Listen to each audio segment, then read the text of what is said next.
This episode of Recording Studio Rockstars is brought to you by Isotope, Native Instruments, Atom Audio, and SAE Institute Nashville. You're hearing my voice right now mixed through Isotope, RX, Ozone, and Neutron on Atom Audio monitors and headphones. Please check out our awesome sponsors using the links in the show notes below, and like and subscribe to our YouTube channel and leave us a comment. It's a great way for you to help support this show. Now get ready to rock. What does it even mean to master an immersive format? How is that different from mastering a stereo format? There is some talk going on, like what does mastering for Atmos really mean, right? Or for immersive, for spatial, I mean.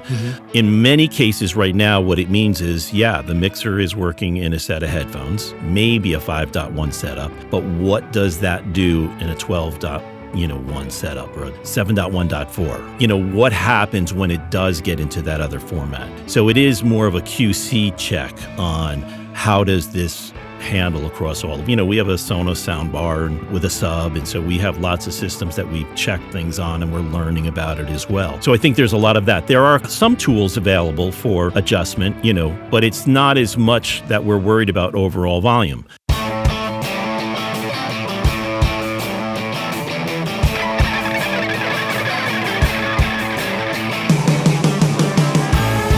Welcome to Recording Studio Rockstars. I'm Lid Shaw, and this is the podcast created to help you become a rock star of the recording studio. Dreaming of a career in audio or the entertainment business? SAE Institute Nashville, in the heart of Music Row, offers hands-on programs where you'll learn on professional-grade gear with industry pros, learning through real projects, not just lectures. Explore studio production, live sound, audio for film, and a whole lot more. Or take the entertainment business program to learn about contracts, promotion, and more. With diploma, associate, and bachelor's programs, there's a path for you. Book a tour today at nashville.sae.edu or call 615-244-5848. Howdy, Rockstars. It's your host, Lid Shaw, and welcome back to Recording Studio Rockstars, bringing you into the studio to learn from recording professionals so that you can make your best record ever and be a rock star of the studio yourself. My guest today is Alan Douches, a mastering engineer, CEO, and founder of West Westside Music with over 15,000 mastering credits. Alan has worked with a stunning roster of artists, including Sufjan Stevens, Converge, Mastodon, Wolfe, Lucy Dacus, My Chemical Romance, Fall Out Boy, the Dillinger Escape Plan, LCD Soundsystem, and many, many more. 15,000 is a big number. He's been instrumental in defining the sound of independent music, always championing DIY artists, and is now leading the way to bring Atmos production and mastering to indie music. Very cool. Alan is also exploring the cutting edge of blockchain technology with his Web3 startup, which I'm excited to learn more about. This is Alan's second appearance on the podcast. He was previously on episode RSR503. So if you want to go hear his backstory, please check that out. And we spent a lot of time talking about Sufjan Stevens and how he made those records. Thanks very much to Jesse Cannon for making our original introduction. Please welcome Alan Douches to Recording Studio Rockstars. Alan, are you ready to rock yet again? Yes, my caffeine is filled over here. We're ready to go. Always a pleasure to be here. Dude, it's great to have you back, man. I went and was, kind of reviewing our last episode since it was years ago. And, it's funny, the things that appear over things that tech is coming at us so fast. So when we did the episode then, AI was, still an idea of like, the singularity and what's going to happen in the future. And when we did our second episode, I literally took your last episode, dumped it into AI. It gave me a summary of what we had talked about so I could remember the topics and everything. And it also pulled some great quotes. And I was like, oh, wow, awesome. Pretty amazing. Awesome. So it's great to have you back, man. Now you have done a lot of stuff since then, and we got a lot of cool things to talk about. But if you don't mind, maybe give us a little bit of a description about West Westside Music again, and maybe in the context of what's new with your studio and stuff like that. Yeah, I mean, for the most part, we're a full-time mastering facility. At the moment, I'm the primary mastering engineer. I have another mastering engineer in training, but he's mostly doing a lot of private projects. But that's what we're most known for. That's, we got that start almost 30 years ago, and kind of filled a void, which is kind of what's important if you're starting a business, even if it's just yourself or, a couple of guys, is like, what problem are you solving, right? That's what my investors would always say, right? For my blockchain company is like, well, what problem are we solving here? And back then it was. And where are you guys located? We're in the Hudson Valley. Okay. Pretty much where, I don't know if anybody knows where West Point is, but we're literally the next town past West Point, Cornwall. And is that, so if we think about Manhattan and New York City, is that driving up the Hudson? Yeah, about 40 miles, just far enough away so that you can get away. But if you need to rush to get in, you can get in. There's a train that comes up to the studio pretty much. And we pick you up at the station and bring you over. It's all good. Yeah. Sounds great. Can I have my acoustic guitar slung over my back when you pick me up? It was funny. We moved up here because no one was attending sessions, right? And, whatever it was, I guess about 18 years ago or something like that. And so we were like, nobody's coming to sessions. We were right by the GW Bridge. And so we were like, why are we here? Let's go. So my wife and I had a piece of property that we bought that we were just upstate, that we were just, someday we're going to retire up here, And we just said, let's go. Let's just do that. And then as soon as we moved up here, we started getting more and more attended sessions because I think people just wanted to take a break and have that experience, right? That's the thing about a studio is like, you want to have the experience of being, at a cool place. And so that's what we got. Yeah. Yeah, for sure. And I mean, New York is a busy, chaotic place. So if you're working with anybody who's in the big city, it probably feels great to just escape it for a minute. Yeah, and also it's you got to pick your lane. My lane is really indie music. Yeah. So there's no reason to be in the city to have the A&R guys, pouncing in and out and having lunch with them. That's not what we do here, so it's really more about, a band shows up in their van, or something, or they plan it on their tour. Like, hey, we're going to be on tour. Can we stop by and check out the record, So it's cool. That's awesome. I've always loved the mastering stage of making a record, particularly making records, that's where I started. And now, sure, a lot of projects I do kind of get sent to the mastering and come back through email or whatever. But there was something so wonderful about working so hard on a record, mixing it, doing all this stuff. And then, so your experience is I have to do something. And then for one day you get to go and sit in the back of this amazing studio, which sounds so much better than anywhere else you were working on this thing. Yeah. And, sip your great coffee. And you just listen to, a great mastering engineer take it from a good idea to holy shit, that sounds amazing. Right. And in like some kind of warp speed fashion. That's how it feels to the rest of us. It feels like you guys have warp speed powers to make stuff sound great sometimes. Well, we know our room, right? Like, I can't go to another room and really assess something. I could put up some of my reference material or something and maybe make some suggestions, but it's, this is really my third control room that I've been in. And everybody, when they come into one of the new rooms, they're always like, this is the same thing as the last one, Oh, like right, because you match it. You design it the same. Little changes, but like it's not broken, don't fix it, right? Yeah. I mean, the original design was well thought out. Took out the physics and the math and did all the stuff to put the bass trapping where it needed to be, et cetera, and so forth. And so it's kind of just a natural, So well, so before we got rolling, we were, off mic, we were joking about I'm trying to figure out, do I put my reading glasses on or keep them off during this? And then you made a really funny comment about getting your glasses for the first time and the affected head. Yeah, well, I mean, when I was a kid, I wore glasses when I was in the back of the room of the class, right? You couldn't see, all right, you need glasses. But always passed my driver's license test without glasses. My eyesight was fine. And after having done this for 28 years or so, staring at a computer monitor, everybody's like, "Your eyes are still okay?" So, they started going, I guess, about a year or two ago, really. And I think I was saying about 8 years ago when I was soldering, you're looking at, is that a cold solder joint? How'd that work? So you put on the $2 reading glasses you get at the local pharmacy, right? You're just like, all right, well, whatever. Nobody's watching me. This is fine. But it started getting to a point. Yeah, it started getting to a point was just like, you should really get some real proper reading glasses. And so I went for the eye exam, and they were like, well, you should really have, transition lenses and things and stuff. Yeah. So I was like, yeah, but I can't wear something in front of my face while I'm working. So, what do you got? So I wound up trying to get the smallest pieces of glass with the smallest, rims and this, just the bare minimum of glasses. Yeah, you're going all John Lennon on us. Yeah, well, and then even at that, it took, I don't know, a couple of months to get used to having something somewhat reflective in front of my face, just subtle things. That's fascinating.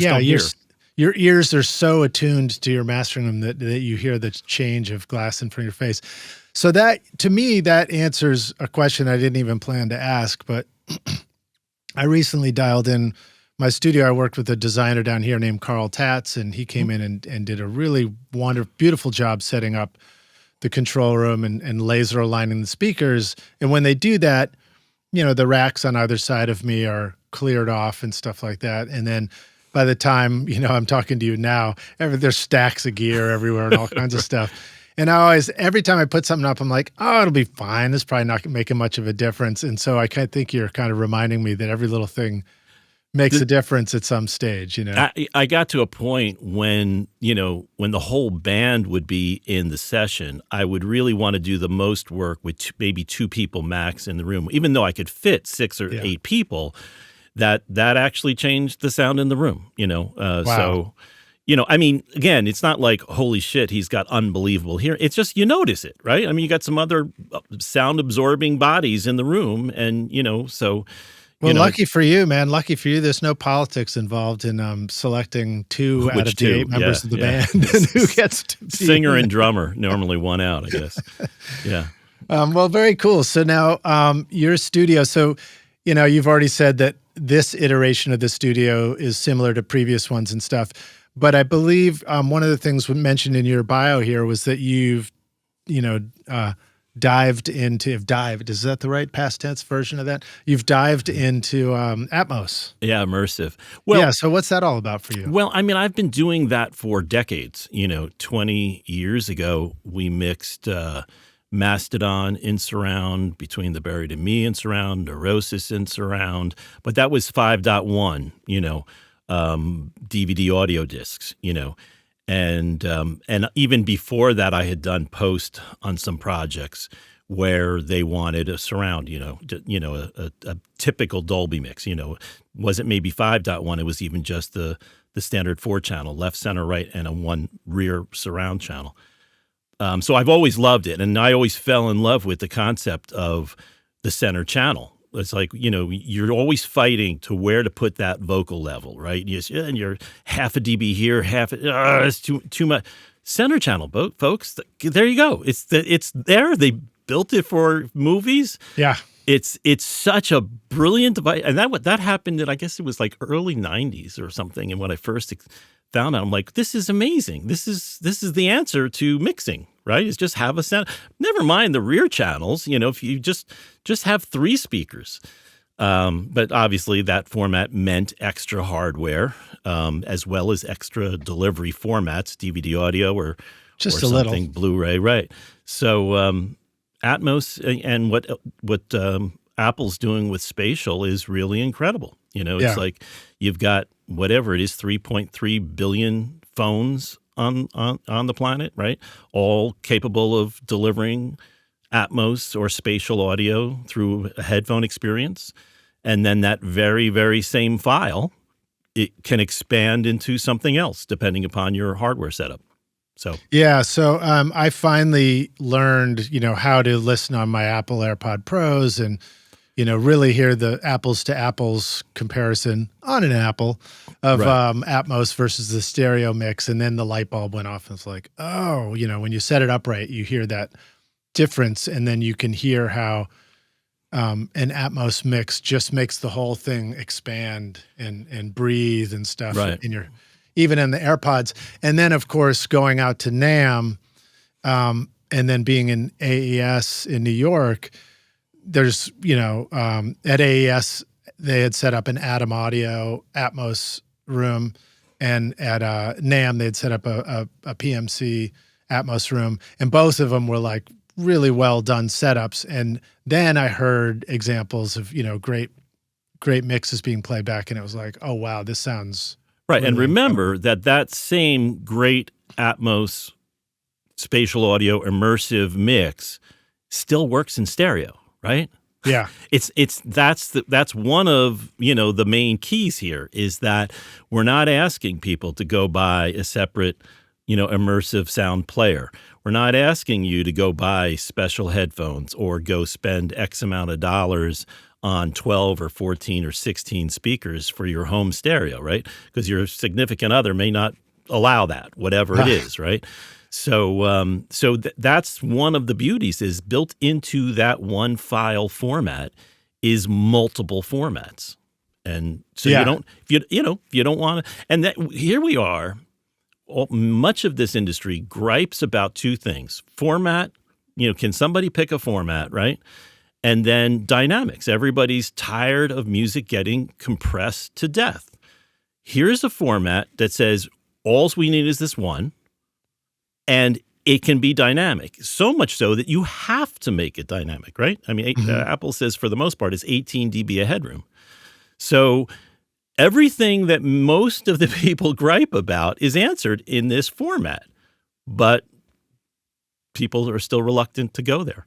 Well, I think people can be slow sometimes to make changes, but then, change can happen in a like the hockey stick chart. I mean, I don't know how far we have to go off or if this is off topic, but I mean, you've had enough experience to see technologies be slow to start and then be adopted. Do you think that we're experiencing some of that with the immersive stuff too? I think so. I mean, I hope so, and I think so. And my, the A&R people, the label people that I speak to, they're all, the big rush to try to jump the shark, get in front of the line, whatever it is, that's over, okay? Yeah. But the fact that this is probably the best format, moving forward. Again, these typical, ADM master files can be gigabytes, not even can, usually are gigabytes in size. So if you had to download that to hear all of the time, then yeah, we could be shooting ourselves in the foot. But since we're just streaming it and there's so many different kinds of handshakes that happen to say, what are you listening on? What device? And it happens behind the scenes, right? I mean, if you're playing it on Apple Music and you have your headphone, it knows that you have Apple earbuds in or that you're, Bluetoothing to a set of speakers. So therefore it's, this is fascinating to hear you get into the weeds on that too. So the file delivery system knows you got earpod or AirPods on, so we only need to send you this kind of file, and the binaural your connection is slow, so we can send you the one that's this size. Exactly. Yeah. I mean, I think we as the industry learned. I mean, I used to tell a story. There was a wonderful reviewer for Stereophile, Michael Fremer, and I remember being over his house, and he had just gotten a new Marantz 5.1, receiver amplifier, whatever, and And here we are lying on his living room floor trying to figure out how to get this thing to pass signal from a DVD audio player. And you guys weren't passing something back. No.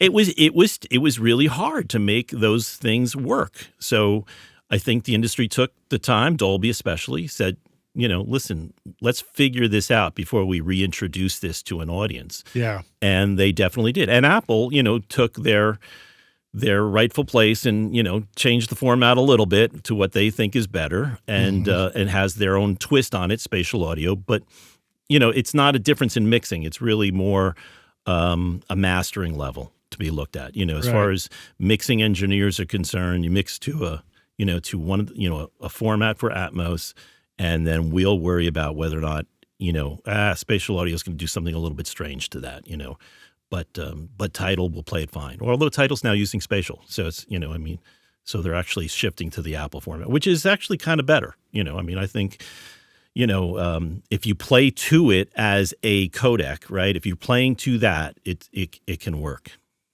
So what do you have to say to the listeners out there who are thinking, how do I begin to try and experience this? And, are we all just, is headphones going to be basically our option, or do you want to encourage the rock stars to start considering any other versions of speakers to start assembling or anything like that? Well, we do things where engineers, I encourage them, right? I mean, one of my engineers here, David, is, he's one of the young ones coming up, right? And he just completely dominated this Atmos thing. So David will get on a phone or a Zoom with you and talk you through setting it up, et cetera, putting the headphones on and just experiencing it, and even just getting to the point. I know one of the things he does is he just has them send through a stereo mix in just the left and the right channel to just make sure things are running right. And for that matter, if even as a format, if you said, this whole spatial audio thing, it's all a bunch of, Apple pushing a new format or something, well, then just mix to the left and the right speaker. Don't worry about anything else. At least there's a format that will handle stereo, right? You don't even have to use the 2.0 down mix if you don't. So just mix to your left and right speakers. Native Instruments supercharges your music production with Complete 15 featuring Contact 8 new machine hardware integration and cutting-edge synths, samples, and effects. Contact 8 now gives you the chords and phrases tool for instant inspiration, the Leap tool for dynamic looping, and Conflux, a hybrid instrument for blending organic and synth textures. Plus, Machine 3.0 is here, giving you seamless control over Native Instruments gear and the latest NKS-supported hardware. Use the code ROCK10 for 10% off at nativeinstruments.com. So you're describing the creator as a mixer, or are you describing the listener who's just sort of trying to say, I'd love to hear what this Atmos thing is all about? Well, in this particular case, I'm thinking of the mixer, right? The mixer that says, I don't know, I remember that 5.1. I bought a DVD audio player or whatever. I'm not going there. This is going to be dead in another year, right? And so I say to them, okay, but if we can look at this format, because again, we're looking to try to get one resolution format, right? And everybody wants dynamic range. We love our music loud, but we also like it dynamic. Here's a format that allows dynamics to still play a part in this. And so I say, if that's your situation, you don't believe in it, then just mix to the left and the right channel, or let us put it in a left and right channel in an Atmos file. Okay. All right. I think I follow you now. So you're saying if we're not ready to really dive into all the spatial locations of the Atmos format, but we're comfortable with stereo, we could still create a mix that has all the breathing room that we want and all the dynamics and all the frequency spectrum or whatever that sounds hi-fi to us in left and right stereo, but print that into an Atmos delivery format so that it gets mastered and delivered that way, so that the service that plays it back for a consumer recognizes, oh, we got an Atmos, so it plays as an Atmos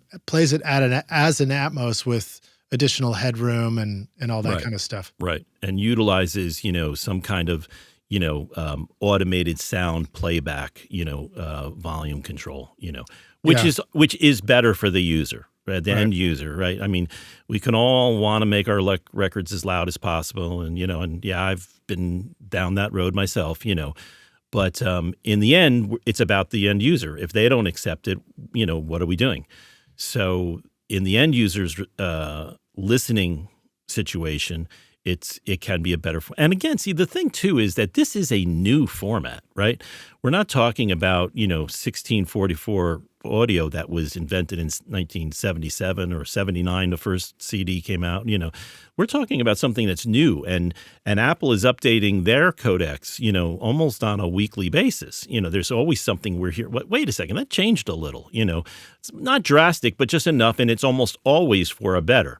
And then they're working with Dolby, as well. And we just got to hook up with Dolby, and we're just trying to work with them on, on the fold down aspects. And, how can maybe that become metadata so that we can change how that fold down works. It's not just a strict -1, -2, -3 dB on the fold downs, but maybe it could be a +1 or a +2 dB on a fold down, So that's what I'm saying. It's brand new, and I think it makes sense to adopt it.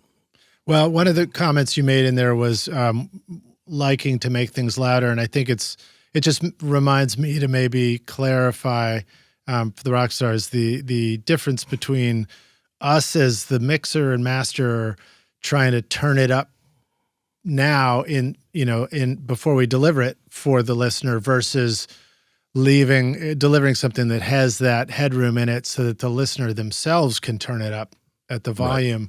Right. And, it's the same difference. Sometimes if we're ever struggling to understand what that means, it's the same difference between cranking everything up so that it's redlining in your DAW and just sounds terrible, and now you can't turn up your volume on your speaker volume because it's sounds so bad. Yeah. Versus learning, what if I turn the speakers way up and then I start bringing up all my faders?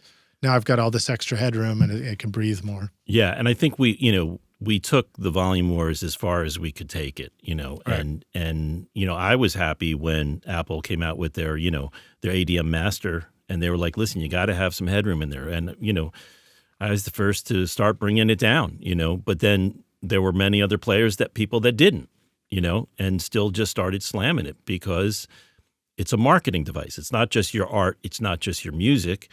So there's a balance now in there, but for all those people that complain about dynamics, it's like, here you go. Here's a format. Let's do it. Yeah. Well, so maybe describe a little bit what your speaker setup is in there for you to be able to master on Atmos and immersive. And what does it even mean to master an immersive format? And how is that different from mastering a stereo format?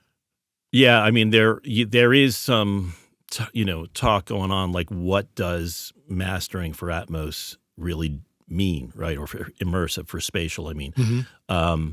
In many cases right now, what it means is, the mixer is working in a set of headphones, right? And, maybe a 5.1 setup, but what does that do in a 12.1 setup or a 12, or a 7.1.4, what happens when it does get into that other format? So it is more of a QC check on how does this handle across all of, we have a Sonos sound bar and mm-hmm. And with a sub. And so we have lots of systems that we've checked things on and we're learning about it as well. So I think there's a lot of that. There are some tools available for adjustment, but it's not as much that we're worried about overall volume. Although we're doing a record right now for, a typical mixer that loves to load up that 2-bus compressor, right? And that's his mix. So you can't ignore that. You can't say, but now we're going to make the dynamic version. I mean, that would be an artistic choice and could be an option. But we had to do a lot more compression and actually some limiting to get it to still have that kind of body. But the reality is if you stack that up against something with dynamics and it plays that back with volume normalization, it does sound smaller. It really doesn't, it doesn't have that same impact. So I think that we might have to be working with that with mix engineers, right? Is to learn how to, I know that worked for your stereo, but let's see, maybe lighten up some of that attack time, maybe, and give us a little bit more, headroom before you're hitting that limiter or something. So that takes me straight to a question. One of the, two questions. One is, we have a great Spotify, or just that is a Spotify playlist. In the show notes, of many of the records that Alan's worked on, and they're totally awesome. And you should definitely please click through and go check that out, Rockstars. Give them a listen. But I don't think I put together an Atmos playlist for we'll have you to yet. do that, yeah. So we'll do that, and we'll include that in the show notes too. But one of the artists that immediately came to mind is I think it's pronounced like Zuzu or Zuzu, yeah. Zuzu. Jamie, yeah. Yeah, Sure. very, very cool stuff. Like the music you're working on is great, dude. I mean, this happens to me sometimes when I get ready for these podcast interviews. Right. I do my homework aspect, and then sometimes I just get stuck in the listening. I was just sitting there like listening through all these records you did. Well, that's that one has there's a particular song, Common Loon, that's got like a really distinct pumping compression to it. Yeah. And so when you were talking about the compression and stereo and Atmos, is that sort of related to what you're talking about? Because that was a very artistic choice for sure. Yeah, I believe that was John Congleton mixing too. So, I mean, superstar mixer, John's stuff just sounds awesome. And I'll have to say that some early stuff that we've done within the industry a few years ago when we were experimenting with Atmos, we were trying to create something different than the stereo representation intent, right?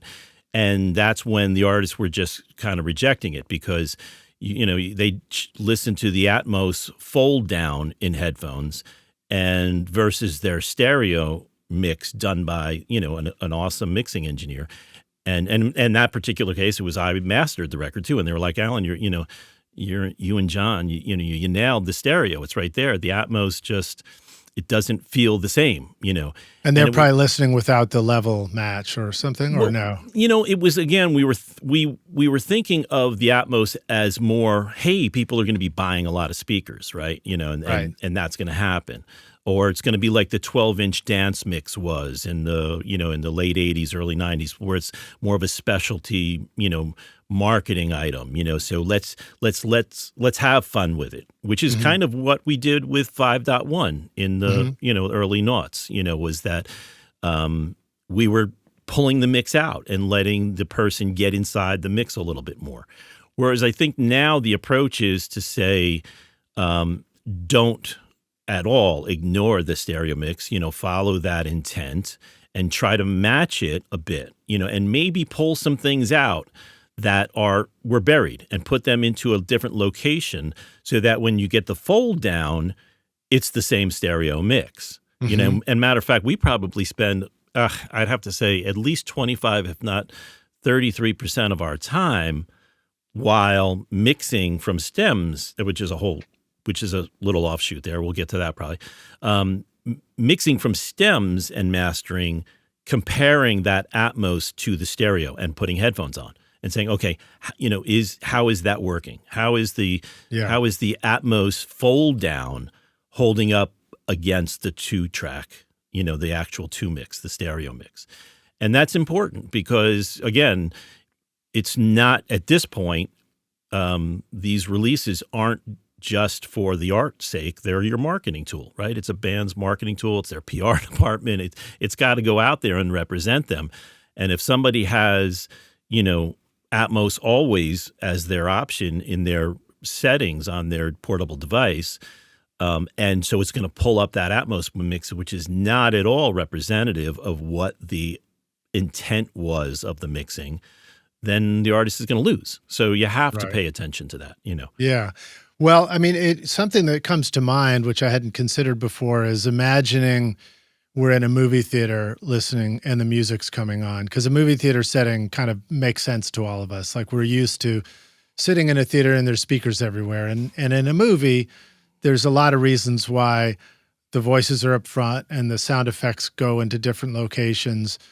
But with immersive music, we now have this option to create music that also takes advantage of that three-dimensional space. But perhaps there are some times where artistically, a punk rock band's, mix comes on, and artistically it makes sense for it to represent something that sounds stereo up in front of you instead of trying to be everywhere all at once. And is that sort of related at all to what you're talking about also? Yeah, I mean, we're doing we're doing some stuff for Dee Dee Ramone's estate that are taking a lot of his old and some unreleased stuff, and we're mixing it in Atmos as well. And yeah, absolutely. That is more just about taking, a stereo and making it wider, maybe adding some of these overdub tracks into the back channels. I mean, there were some things and there were a lot of bad Atmos mixes, a year ago, 18 months ago. There were a lot of bad stereo. There were a lot of bad. There were probably a lot of bad mono mixes, but right, none of us remember that, right? Yeah. So I mean, you've got to you work with the production team, see what works, and then there are some artists that are embracing it wholeheartedly, that are just saying like, we're going to do it as a completely different release. Yeah. I mean, now we do get separate ISRCs for the Atmos versus having the same ones, which is what it was about a year ago. So, you can actually claim it as something else. In some cases, the artist even is saying, we do a lot of work where I'm trying to get the indie world into this. And so we'll do like a really super discounted, single Atmos mix. I mean, like just, crazy, stupid. Hey, listen, just buy us a 6-pack of beer and we'll do this for you. That's and some of these artists are very, creative. And they're like, there's a part I have in there that's, would really be great if we could put that in the rear channels and have the reverb in the front, And so I'm starting to see people embrace it, and say, oh no, this is cool. This is going to start working. And then I think that's just going to catch up with everybody. There are a couple engineers that I do a lot of mastering for, and I wouldn't go as far as to say that they're Luddites, but they're not believers yet, that they're just not there. And that's when I say, well, then listen, let's just adopt the format and we'll put it in left and right, but it's going to catch up on them. I think a lot of them are just, I was talking to, I guess I could say Ross Robinson, a very famous, heavy music producer. And he's got his own label, and we were doing project. We mastered it for at the end. I said, Ross, you got to let us do the Atmos for this, and he was just like, I don't know, it's just, that's, I don't think it's a thing yet, and I'm like, well, come on, just let us, again, I'm giving them the offer of our lifetime here, and he's like, and he kind of was very honest. He was, honestly, Alan, I don't understand it, And so then I kind of explained to him how it's a really important part of marketing now, especially if you're looking for Apple, right? And if you're looking to grab super fans, give them something extra, this is sometimes what they're looking for. And now, I've seen a lot of records now coming out on Spotify, even though Spotify doesn't adopt Atmos or spatial audio, you can export a 2-channel binaural version and put it on Spotify. So that I haven't heard that. Yeah, you can find a couple. Look for a spatial audio or binaural, releases, and obviously I think it's one of the DSPs charges an extra $27 per Atmos mix. So it is kind of all right. You're gonna have to spend another couple $100 to get your full album up this way. So. But there are artists that are embracing it, and labels too, so. Have you seen anybody doing podcasts in immersive yet? Maybe there. Where would I put your voice and where would I put my voice? The light bulb goes off above my head here. This is great. Oh, no, that actually gives me an idea. So basically, the Atmos version of this would be that everybody listening would actually hear the buzzing overhead lights right above us right now. Yeah, right. Exactly. They'd hear the train in the distance, sounding like it was in the distance. Well, again, even with what happened, the TV world adopted 5.1, right? And so, and it became a standard. And, everybody's complaining the commercials are too loud, this, that, the other, this, jump from show to show. So even if you were watching an interview show, the Charlie Rose show, the dialogue, the voice should have been coming from the center channel. And that's it. It was just a given. And there you go. And now, here we are, 2 decades later since they adopted that. And now it's a lot smoother, all the transitions. And the film world has adopted it too, right? Like at least 5.1, if not Atmos coming. So there, and then it just, again, it's about the end user's experience. I'm not here trying to say that everybody's mix should have guitar solos spinning in circles, but it's like, it's a format that can handle multiple different kinds of speaker systems, binaural for headphones. And again, it's the user's choice. It's the artist's choice. It's not where you fill up all the channels. Mm-hmm. You can just say, you know what, I really just want left and right. Okay, put it in left and right. There you go. It's just another creative format. It's the same thing, like just because you have endless tracks in a Pro Tools session or whatever, doesn't mean you have to use endless tracks in your song production. Right. Just because you have a shaker doesn't mean the shaker has to play all the way through the entire song, Right. And you have to, it is true that it's when you experience it in, a real environment that's tuned for it, it is more convincing, right? Yeah.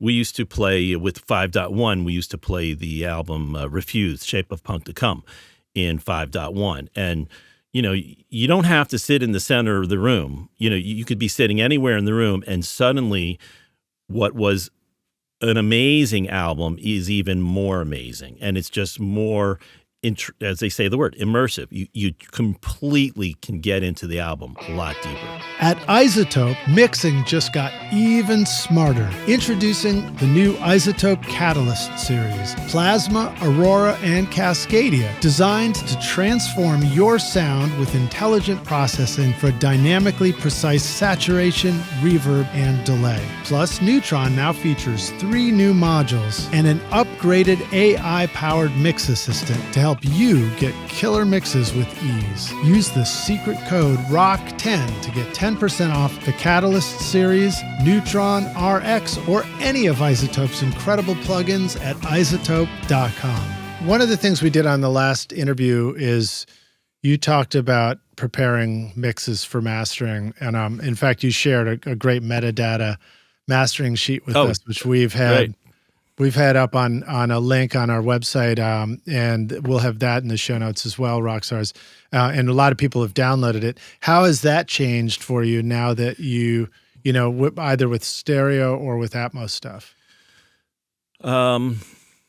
Well, since we're on Atmos for a second, every major label, in their request from their mixers, asked for stems and have been for, it's 15 years or so, something like that. The producer and engineering wing, right, of the recording arts put out a whole thing. George Massenberg put this thing. You got to flatten your files, folks, because, hopefully these records you're working on are going to, last years into the future. So let's future-proof everything. You might not have that plugin. Who knows what DAW you're working on?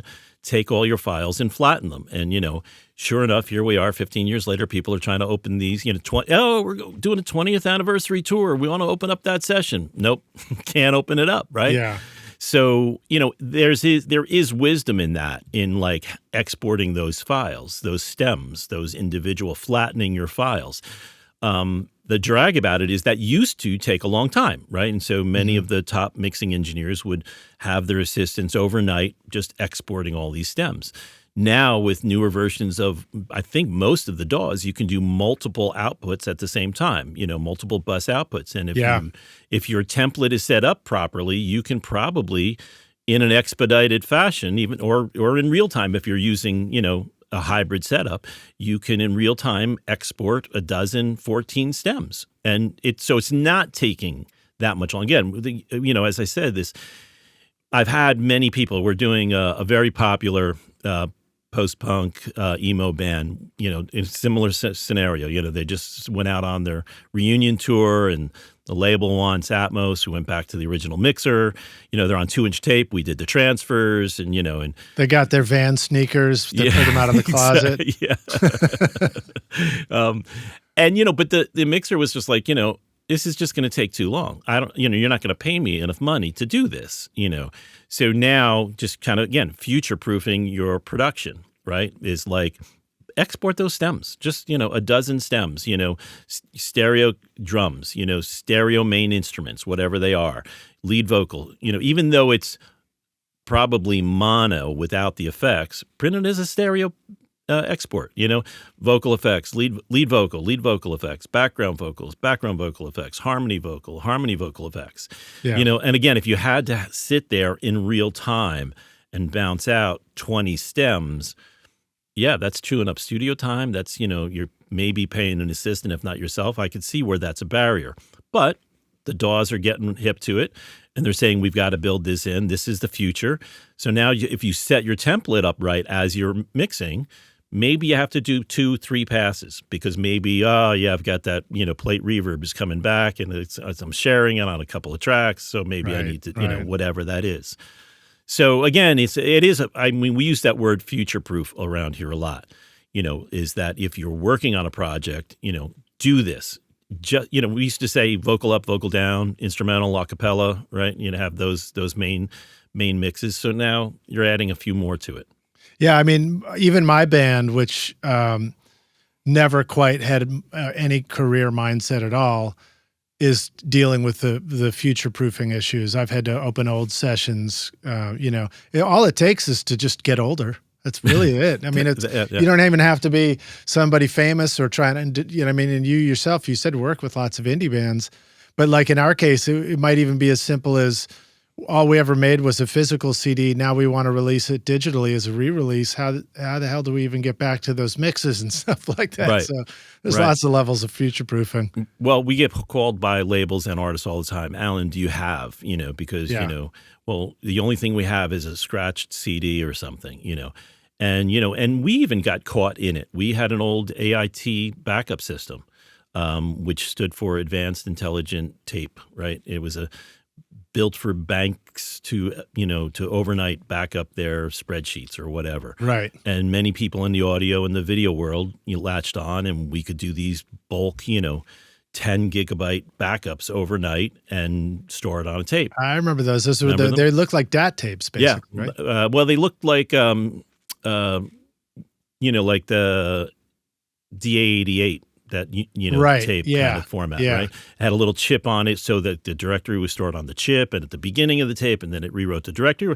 A lot of great future-proofing built into it. But what they didn't future-proof was how does that hardware tape device hook up to today's contemporary computers? And so, we've got a share of several older, Mac 2, Mac Towers, G3s, whatever, that still interface with them. But those tapes are tape, and they don't hold up well 20 years later. So the data on them, is hard to retrieve. Yeah. So, that's worth commenting on because, Steve Albini, for example, would have said at some point to me, analog is actually a really great archival format.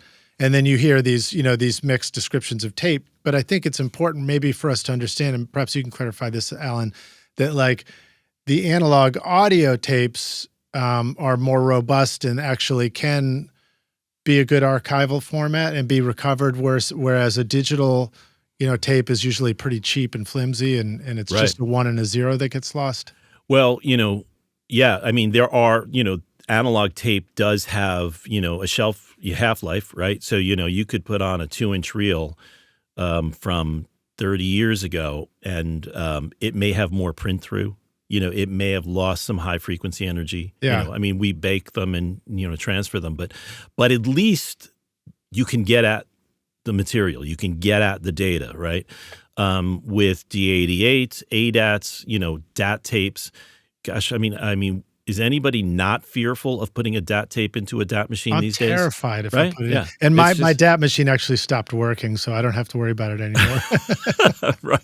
Right. Well, here, like, I'm the only one in the facility, whatever, we got 6-7 people, It's like, no, I'll do the DAT transfers. That's fine, because, you put that in there, it eats it up, it's gone, So when you do a DAT transfer, do you actually, have the lid off the machine the whole time so you can see the tape being threaded? And I mean, does it get that intense? No, I mean, I guess a few years ago we bought some, new old stock, machines, a Sony machine and a Panasonic 3800. Is it 3800? Not 30. Really? You didn't get the Tascam DA30? We do. We have a DA30. We have a DA45, but those machines stopped working. Yeah. So the DA45 was the 24-bit version, which everybody was believing in and loving, but trying to find a working DA45 right now. So See, it's important. I mean, as an engineer, right? We're talking to a lot of engineers, a lot of studio geeks that, you've got to really make sure that this stuff can be retrieved at some point. I mean, you mentioned Sufjan Stevens' record. It's coming up 20 years. We're going to be doing Atmos for that. And where are those original multi-tracks? And a safe bet if somebody has a successful record. It might not be a bad idea to lay off tracks to a 2-inch machine. If you have a record that went gold or something, and you want to make sure you can always archive it, even if it's more than 24 tracks. Just do multiple passes. Yeah, it's just you gotta. This is your catalog. This is what's worth money. You see these huge sales of catalog pieces that are going. I mean, I think Queen is $1 billion. I think is their catalog that they're selling. Pink Floyd, 400 million, 500 million, something like that.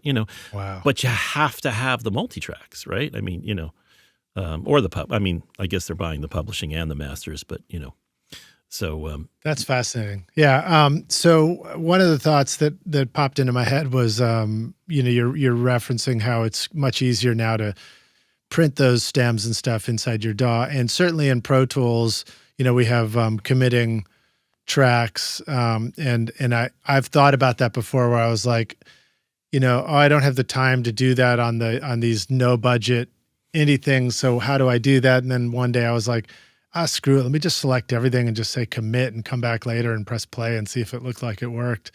Yeah. And mostly I was like, that worked, Right. Like without even thinking about it, you can just select every track and do the commit thing. And at least you've printed it, It's Right. like, even if it's not a perfect exact mix, it's a lot better than I can't open this session. Right. And we're not talking about opening it 20 years from now, right? We're talking 4 years, 5 years Right. in some cases, right?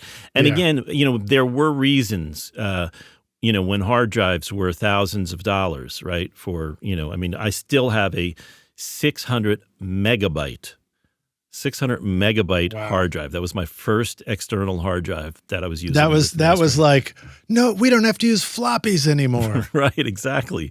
But that was $4,700 for less than the capacity of a CDR. Less than the capacity of a CDR, $4,700. Wow. And that's $4,700 back then, old school right, dollars. Yeah. So now you can get a 2 terabyte hard, SSD drive for under $100, probably like $80. So that, again, there's no really good, sensible reason why not to have multiple backups of things. It's like, I don't want the drummer to have copies because he might remix it. Give the drummer a copy. Maybe he's got a house and he's got a safe spot for it. Yeah. Shoot, what was I going to just ask you next? Well, we got lots more stuff to talk about, but this was the part of the question that I was getting to too. I think about Pro Tools, but you work with a lot of indie artists. So the question I wanted to ask was, do you find that a lot of the people you work with when they're indie aren't using Pro Tools and they're using much more like, prosumer? Well, that's the wrong word. Just alternate DAWs or DAWs that are less expensive and, right. Because they don't care about, using the industry standard or any of that right. stuff. Well, we have a lot of those as well. Like we're pretty well-versed in Logic as well. Yeah. We're using Pro Tools as our main, software, as our DAW, even though we're exporting, in a different way. We're ingesting through external converters, different A to D, D to A, it's really, again, because we're dealing with indie artists, there's a lot of stuff we have to do to try to make the record as great as it can be. Yeah. And, some of the stricter mastering programs just are a lot harder to do those things, to line up an extra track, we finally got the overdub from that guy out on the West Coast. He sent it over. Can we add that on? Yeah. You mean like a Wave Lab or something would be considered a mastering right. DAW. Right, or Sequoia or, right. Or any of those. Yeah. So it's really a matter of how much work you need to do. And, and I adopted Pro Tools way back, and just said, listen, I'm not competing with Sterling. That's not what we do. We're working for the indie artist, Yeah. And you're making the cool records.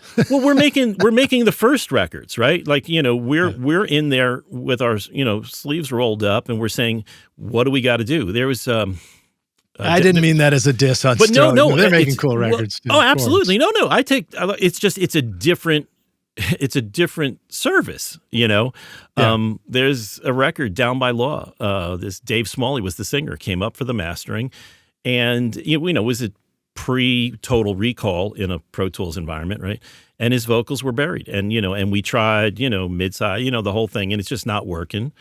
But the vocals were low, and the record had to be delivered the next day to the label. And so I said, "How's your voice?" And he was like, "What do you mean?" And I said, "Let's just double your voice." And I, gave the, in a sense, the magic wand over to my assistant. I said, we set up a vocal mic, and he literally went in and doubled all of his vocals so that at the mastering stage, in the mastering control room. Amazing. Yeah. Awesome. I mean, it's not the place to do it, but it was what we needed to do, Yeah. Yeah. It's cool. I mean, I did, I remember hearing a master that Richard Dodd had done once. And it was a situation where an artist I knew did something that was kind of cool to hear somebody do, which was take a song and go around and try it like 5 different mastering engineers. Cause he was looking, of course, as a producer, as a mixer myself, we're dying of curiosity. Like, what does it sound like? Right. So, and then Richard did something really cool, which is he sort of irreverently just said like, this thing needs to sound more like it was on old tape, and threw a slap echo on it and all this stuff. And it sounded really badass. And I was like, that's so great. I love seeing, bold, creative moves when people make them because they just care about the music, and that just seems like it hits them as the thing to do, Right. Well, I mean, and that is, you have to be used to willing to go to that length, and it's not that other more prestigious mastering facilities wouldn't do that. It's just they're not set up for it, and as well as a budget, perhaps, is that, I mean, it could cost a few $1,000s to double your voices, where here it was just a couple $100 maybe, Yeah. And I probably just said to Dave, I was just like, just do it. I'm going to go, I'll come back in the morning. Let's see what you guys got, Yeah. And that's the indie credo. It's not just me, right? That's pretty much any indie artist, any indie engineer, you're trying to get to raise your stakes in the industry. You'll go to the nth degree. What do I got to do? Just say yes all the time. Yeah, let's do it. So can you think of something in the Atmos realm, in the immersive realm that you've been working on that just got you really, really excited, a project or music? Anything come to mind, or something that just really took advantage of all that space? We just did the Hadestown, the Broadway cast album. I actually did the original cast album, and I'd been working with the production team for about a decade, even before it hit Broadway. They did a live cast album in London, and and I just pressed them, and I was like, we got to do this in Atmos, and they were all excited about it. And that really, it was a live cast album. It wasn't, the original cast recording perfectly done, and every lead singer is in their own little booth or something. They were wearing, headpiece microphones. This was no Melodyne on this one. No, actually, there were little bits here or there where we did actually tweak a thing or two, but. In that particular case, again, the mixing engineer, Todd Sikafus, who's just, brilliant. He's amazing. He was just, he was like, I don't know, Alan, I'm very, very, I love my mixes. And I'm like, let's just see, And he even said something to the effect of, I'm just listening in earbuds, and I think these are better than the stereo mixes. Cool. So, but again, it was appropriate for that product, right? It was meant to be a live recording. It's got lots of dynamics, and you definitely get the sense, of like anywhere in a room. You don't have to just be in that center seat. You could be, most of the way in the front, and you hear the rear channel. That's really, I guess, one of the misnomers is that everybody thinks you need, or not everybody, a lot of people think you need to be in that center position, and not giving enough credit for our brain and our ears. localization, the way that we localize sounds from around our space is really remarkable, And so we can hear things, you can be by the front left speaker and you can still hear the rear, right speaker, and notice things more. And there's also, if you want to do something startling, right? I mean, I know there was an old trick an old post guy told me. He's like, startling sounds are from the rear. That's just what makes us jump. If you put it in the front speakers, it's not as startling. So if you have a little overdub that you want to jump into a section, it's more effective in the rear. And do you have does the door to your control room, is it behind you? No, it's not. Actually, it's to the side. It's sort of a classic control room setup, is the doors, because you're always trying to take advantage of a nice, symmetrical full wall, yeah, symmetrical. So it's very often that the entrance to the control room is behind you. And I can't tell you the number of times, and I hope everybody listening can understand this, that you have headphones on. Usually it's with headphones, right? For me, because I'm so isolated, and then I hear something and it just freaks me the fuck out. I think someone's who just walked in. What was that? Was there a ghost in the studio? But that again just shows how in tune our hearing is, and let's play into that fear factor, right? Like if you have something that you want to sound kind of creepy, it's probably more effective in a rear space than a front space. And when you get to that Atmos or the binaural or the spatial audio kind of experience in headphones, it actually sounds pretty real that it's coming from someplace behind you, Yeah. I've also noticed that I think it's because of training my ears for so long, I've become very acutely aware of spatialization, and I actually hear things in the wrong places sometimes. And I realize, I'm actually hearing the sound come from over there and echo off of this, and I can tell, or something. It's either, I like to think it's that versus, like, I'm losing my right ear or something. Something's going wrong inside. It's interesting to notice stuff like that, and I feel like I really notice it when I'm trying to go to sleep and I hear like, what's that sound over there? So right. It's a good point you make about just that, like, being hyper aware. Yeah. And it just separates things. And again, for those mixes that are very concentrated on that stereo bus compression, you can still have that, and I think, those engineers that rely upon them, like this one particular engineer, this record we're doing right now, he's an old school guy, and he just loves that stereo compression. And the first masters that we did, and again, we were dealing with stems from him, about a dozen stems, and we left it a little bit more dynamic. And he was just like, nah, it just doesn't have the same feel. The artist actually liked it, but we took it a little bit further, compressed it a bit more, but still left it wider stereo and was able to pull some elements out to make it a little bit more interesting. But when you compare it to the stereo mix, it's hard to tell the difference.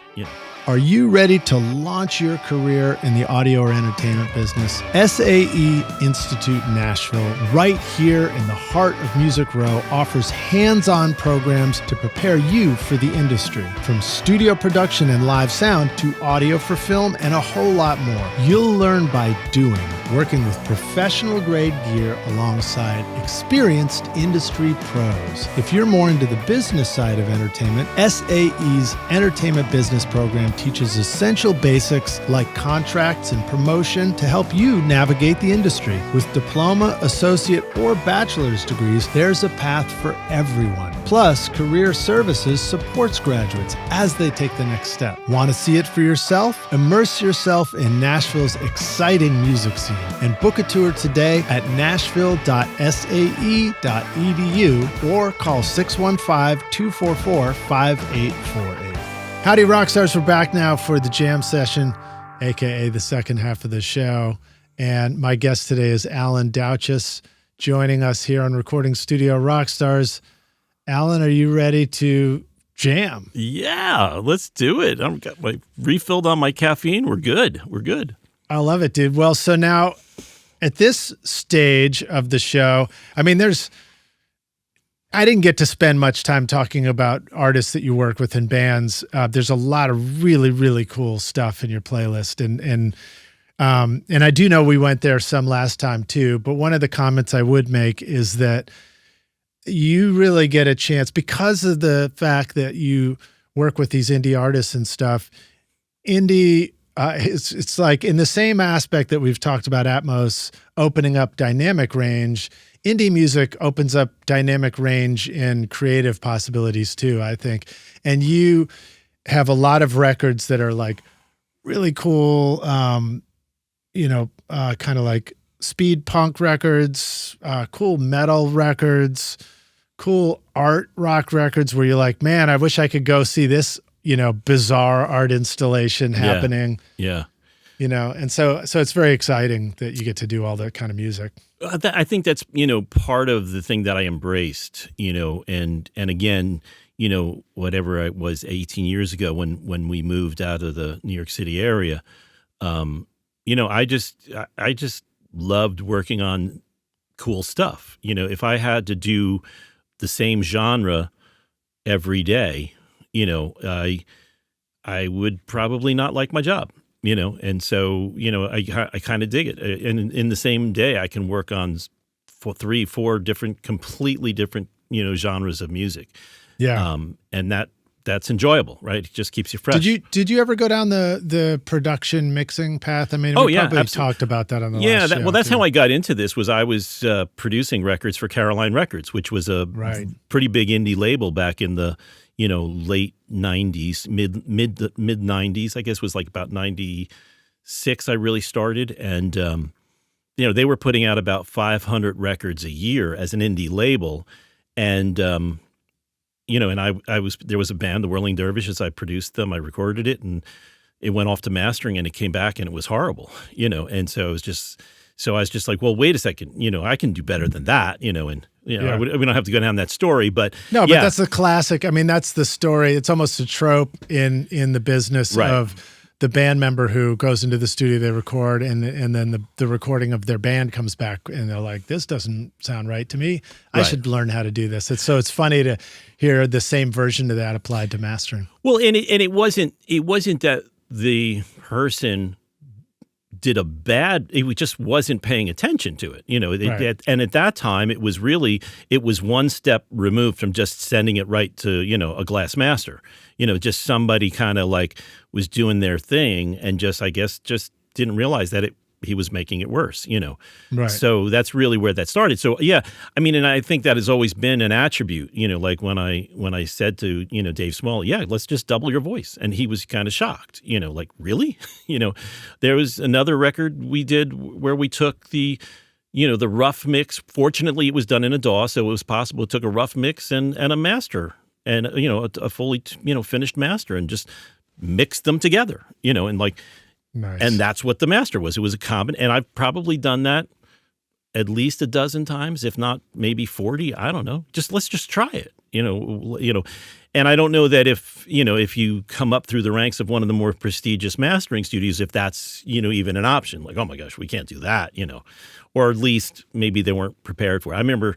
And some of those guys are pretty good friends of mine, Greg Calby specifically, he used to do mastering when I was mixing, Mm-hmm. and I remember doing a crossfade on an album and you needed 3 half-inch machines, and it took, I think, about 2 hours and probably cost another $1,000, Yeah. It's but that was before, really couldn't do it on the 1630, this is just what was necessary, and so I think it just opened my mind to be able to say whatever's possible. And that's where I embraced Pro Tools, right? Because Sonic Solutions, which was the de facto mastering program back there. And I even met with the guys at an AES show, and they were like, I was like, all right, everybody tells me I should be using Sonic. Tell me why. Oh, well, please, come on. You can't be serious, are you? And I'm like, why? Well, he said, well, first off, you can't do this kind of fade, and I'm like, yes, you can. He's like, no, you can't. And so I walked him over to the Avid or Digidesign booth. I went over to one of the guys. I said, can I show this guy something? And I showed it. And he was like, when have they been able to do that? And again, not to diss Sonic, that what they do was very exacting. But what I needed was way more creative tools, and I had to deal with that. So I'm not dissing them at all. Their product was probably a finer product for absolute pure mastering. But we were resurrecting the Misfits catalog. This stuff is rude. So it needed a lot of help. That's great. I love and it. there wasn't money for it, right? That's the other thing. It's like it wasn't like we had, I think I won't get into. Yeah, it was just a bargain. So. Yeah. I mean, I think many of us or all of us are familiar with that. I mean, yeah, exactly. If you, at some point, maybe it's in the beginning, maybe it's all the way through, you're bending over backwards to just make records. I mean, the first records I made, I remember, the guys were in 5 hours away in a different city in St. Louis. I lived in Nashville, and they'd say, "We've got access to a studio this weekend. Right. We can pay you $50." And that would cover my gas to drive there, work all weekend, get no sleep, and then come home. So I didn't make any money at all. Right. But that's I was just so excited to do it. That's why we do it, right? Yeah. I mean, and it's not that, at some point it has to become, a business for you, or you have to provide yourself with a living. And normally, if you're good enough, it does happen, right? I mean, that's just, the capitalist business world we live in. If you're talented and if you can provide the service for people, they're willing to pay you. So this brings to mind actually a tangential topic. So for me, as an independent music producer and podcast producer and doing all the things that I do, I also tried to keep my eye on other opportunities that would come along that could be helpful for, supporting myself. And one of them was to discover years ago that there was this new thing that came along called Bitcoin, and blockchain and Ethereum and these interesting things that were fascinating to me. And so I started paying attention to them, and they can be a way to, participate in something that could be helpful for a music maker's income, for example. That's just what got me interested in it.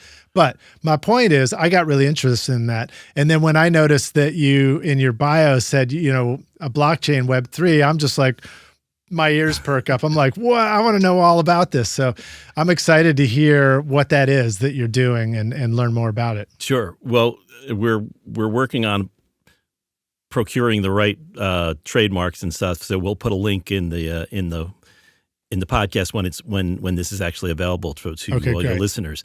But I've been sitting around, listening to indie musicians, gripe and complain and all this kind of stuff for, a couple decades now. And so when I started learning about what a blockchain could do, I realized this is an answer, right? This is the answer. And I've met some pretty important people, Bob Young, who was part of Red Hat, which became Linux, and some of these older guys that were designing the internet way back, and they're like, this is not what we wanted it to be. This is very, very far from the level playing field that it was designed for. Yeah. And a lot of those guys started looking at open source and blockchain and transparency and decentralized utilities, and said, this is really the way. And so we started talking to some of them, and sure enough, got to talking to this person, to that person, and then we got our startup capital, and we started producing products. Yeah, that's wild. All right, well, so maybe we should introduce the Rockstars to a little bit to what this stuff is, because I mean, obviously, I led with a word everybody's heard, which is Bitcoin, which has got its own slew of whatever questions or comments or maybe the comment sections in this video will start blowing up because I said that word. But let's leave that behind for a minute. Let's just talk about what is blockchain. Why is that? To what level are you allowed to talk about this stuff that that you're launching now? Without signing an NDA, right?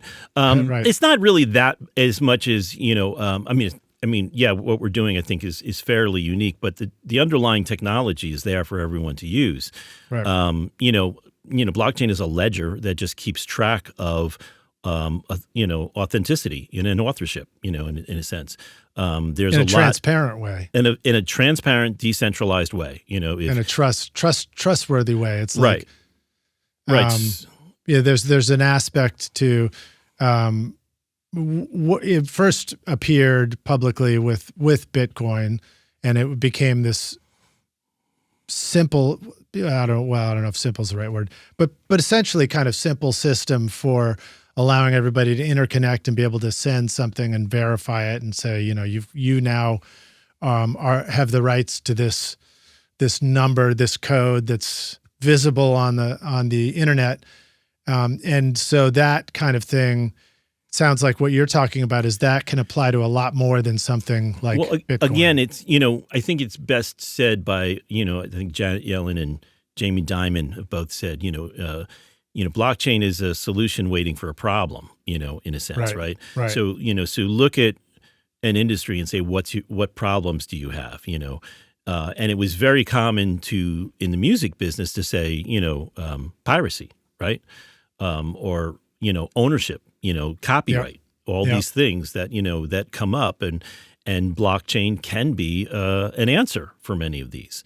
But the key factor, I think, is that the artist really needs to be at their own control center of this, rather than, and if you listen, I always say, if you want to, sign your brand away to a major label because they're giving you lots of digits of an advance or to buy your name or whatever it is, great, do it,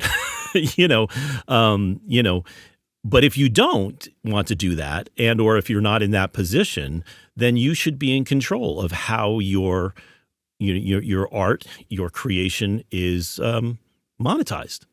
And a really popular example of one of the aspects of our utility is as a studio owner, you do a service for somebody, you send them an invoice, they pay you Venmo or PayPal, it happens in 10 or 15 seconds, and it gets transfers in your bank, and we're done.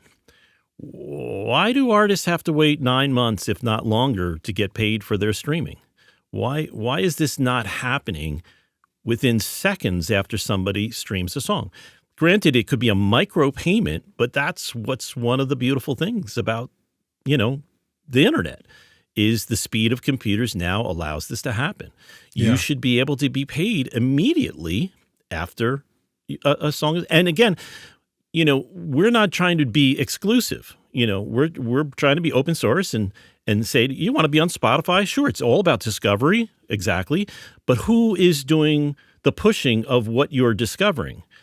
Is it really an algorithm in Spotify, or is it maybe somebody paying Spotify or an owner of Spotify that wants to push this artist or that artist?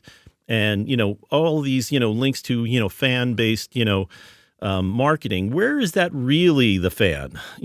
Who's paying whom, and what is the fan being rewarded? All of these things kind of converge together, pun intended with the band, love Converge.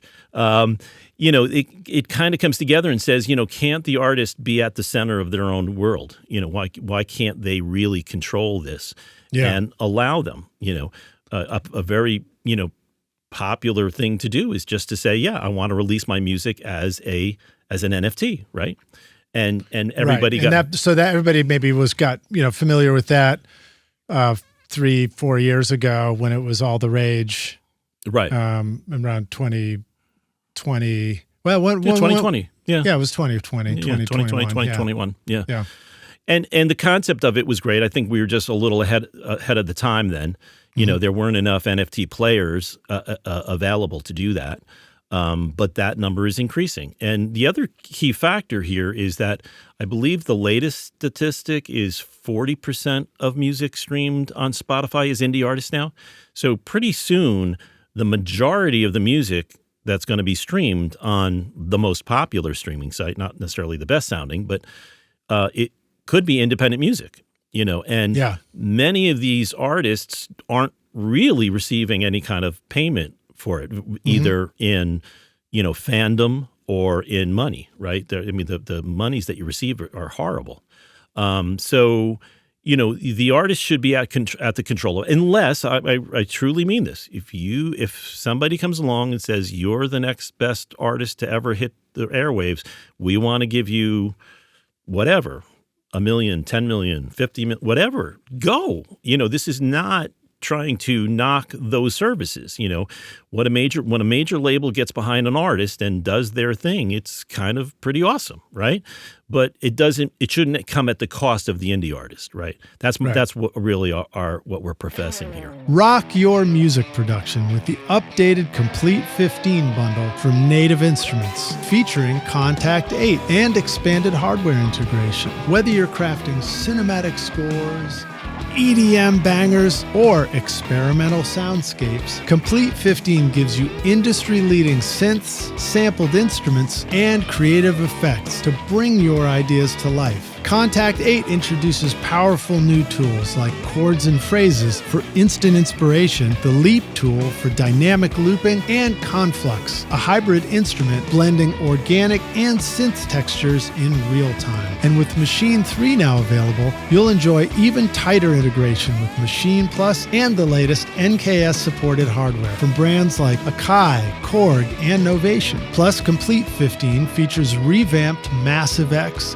Guitar Rig 7 Pro, and Isotope 11, helping you shape, mix, and master with ease. Use the code ROCK10 for 10% off at nativeinstruments.com. So is it fair to ask you how, to give us a little bit of an introduction to how something like this can work and again, what is it that we're talking about? We're talking about an independent artist releasing music through streaming platforms of their choice, but somehow integrating with what you're building and with blockchain such that an income can flow immediately back to the artist. Right. And the income can be generated from, subscriptions, and it doesn't have to be, a monthly subscription. It can just be like Patreon, pay what you want. There are several artists. One very good friend of ours, Amanda Palmer, is amazing Patreon artist. She doesn't care about what's going on the main streaming services. Although, her music is there. She's not saying don't go there,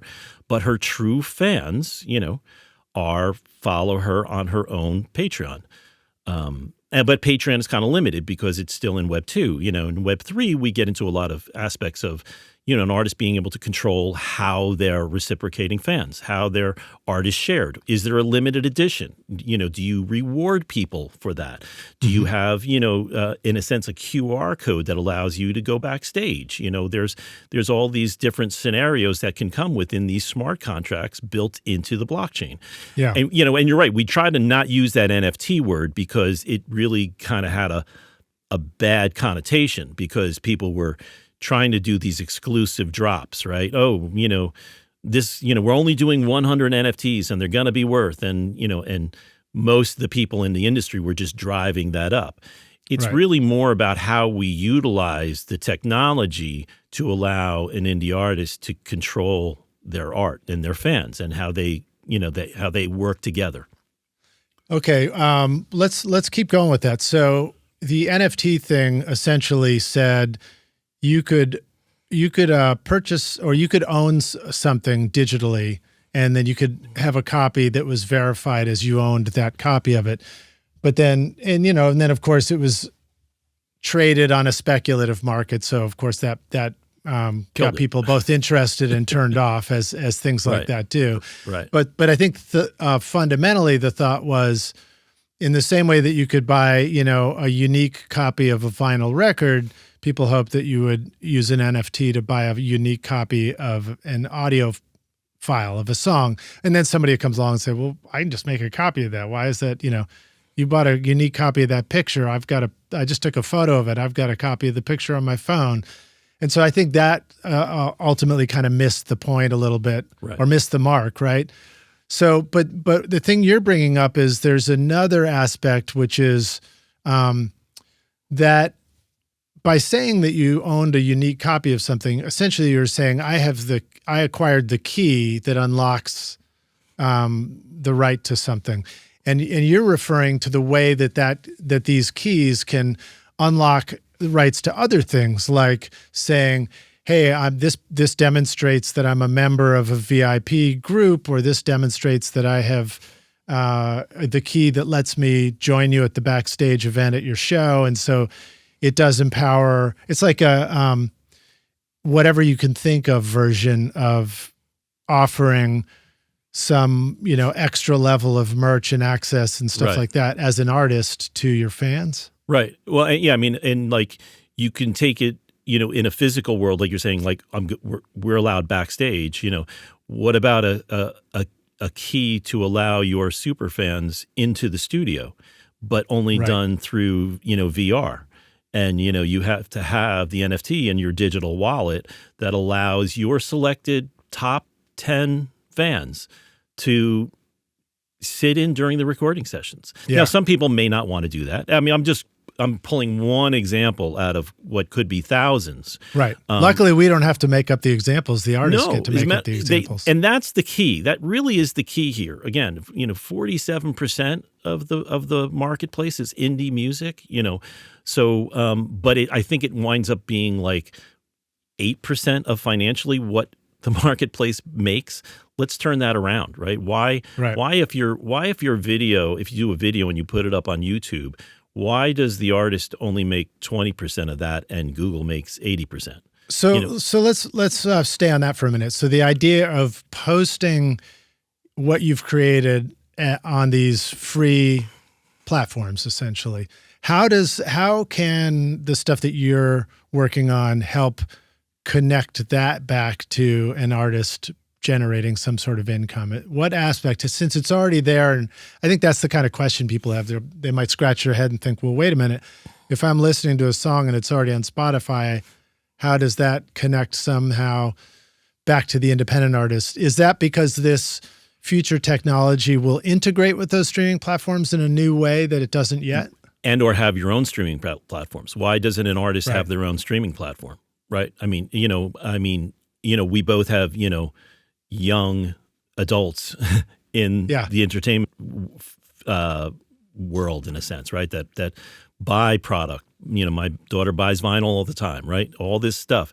But what if you could, also add something to that gave fan incentives, that gave, longevity to your working, your belief in this artist, and maybe even financing them, right? I mean, you can take a lot, like I said, a lot of what blockchain is bringing isn't, earth shattering, right? But we've had GoFundMe, we've had Patreon, we have the devices, but there's other people pulling the controls, right? And there's also very limited security to it.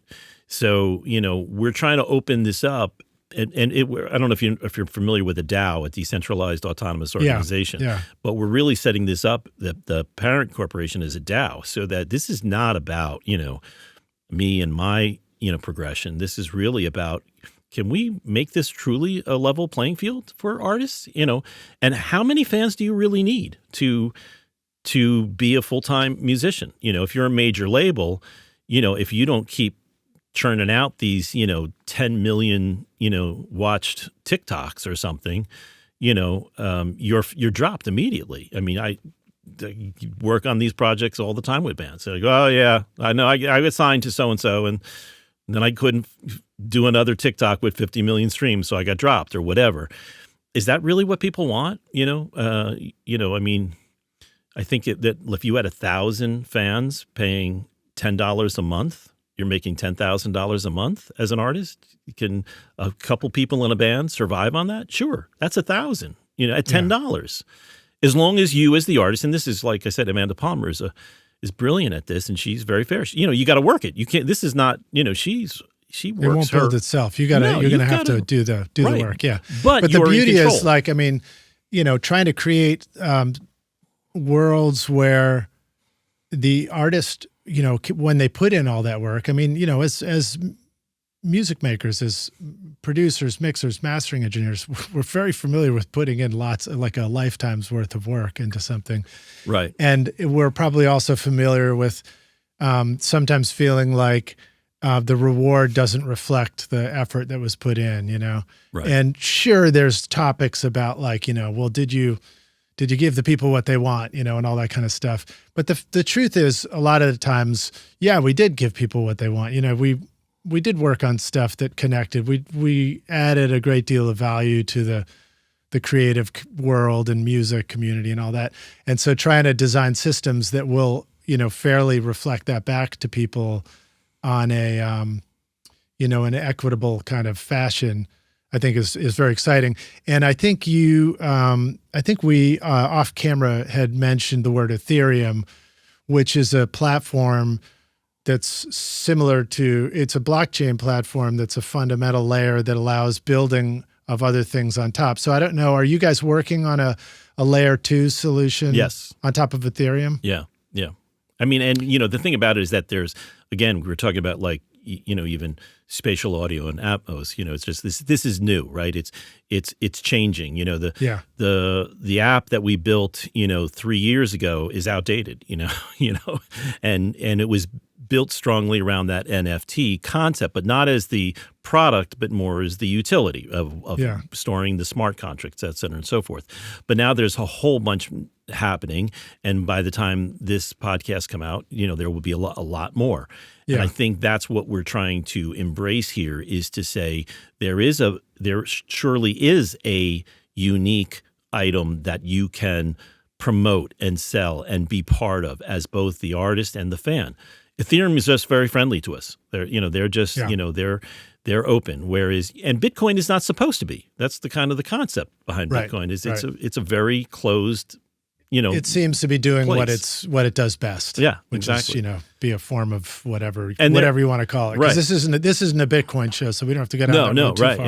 Yeah, but Ethereum, what's fascinating about it, and one of the things I've always enjoyed about following that is that I get a sense of a real there's a real element of DIY community around it, which is really cool. That feels familiar in the way that indie music and communities and touring as an indie band feels, and all that stuff. So it's exciting to think about projects coming along that would open doors for music and creatives. So let me say something back to you that I think that maybe you were hinting at, and my idea wheels start turning when we talk about this stuff. Right. So if we're familiar with a streaming platform and we think, oh, people just have uploaded their music, what are you going to do? Everything's sort of free and streaming there, and there's endless access to things. Then you go to the next idea, which is, but there's also things like Patreon, which are these places where as an artist or a creator, you could live on the big, wide open, free platform, but you could also have like next level stuff that's interesting on the Patreon platform. I could do that as a podcast. I could create one of my own where, people join it, and we have a membership group, and I probably should have done that long ago, but it's a chance to create something that's just more special and more fun and enjoyable. But then that itself is already like a hosted third-party platform where it's like, oh, you got to go through the thing and then take a cut and all that kind of stuff. And there's, you don't really have autonomous control over your own content. Right. And there's issues that can crop up. And so then the next level of thinking to go to is this idea of, oh, well, what if this new technology, this blockchain technology, can allow us to create our own containers to, actually, let me back up. I think the next level of thinking for me was, how can this blockchain stuff allow a Spotify, for example, since we already used that word, to now host our, blockchain protected stuff over there. But I don't know that that's really the right way to think about it. I think it's a little more like, that ship has already sailed. So how can we create new environments where we, without having to go through anybody else's permission, I guess that's a way to think about it too. We can host our own creations. Our fans can join it without permission as well. They can do things like, you could be a member of something and you could turn around and later and say, you know what, I don't want to do this anymore. I'm going to go sell it to somebody else, like selling a used CD. And then, it still lives on, stuff like that. And you mentioned, why can't I know I should let you talk. No, it's okay. No, it's actually, it is about getting other ideas, and there's two that I like to bring up. If you ever sat in an attended session with me, and many bands would say, "Hey, Alan, could you play this for so and so label or whatever? We're really great, we're awesome." And I had a little catchphrase I would say to them, and I've been saying this for a long, long time, which is, listen, you got to be able to do 10 shows in 6 months, and at the end of your 6 months, you got to be able to reliably draw 100 people to a show, right? If you can do that, then there's a good chance a label can look at you, right?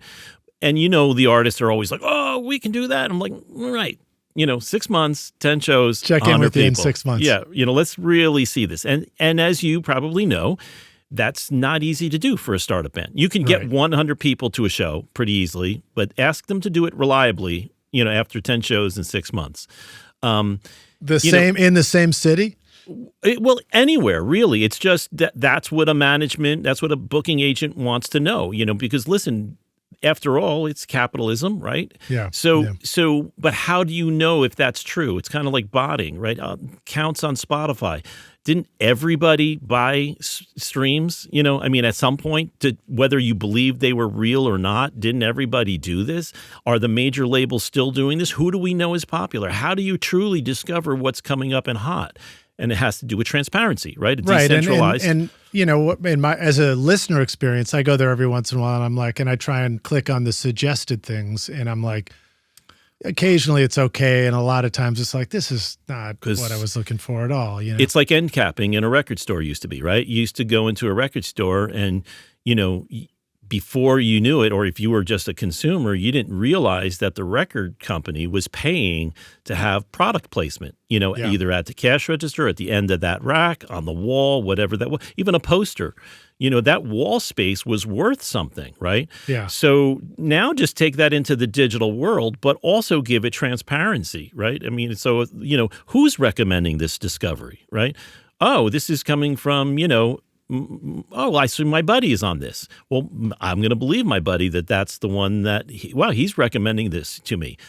And it's that kind of transparency that I think will drive both the fans and the indie artists to say, because most indie artists, are we really shooting for the golden ring still? Like, everybody wanted that major record deal so that you'd get that big push and that you could retire by the time you were 30.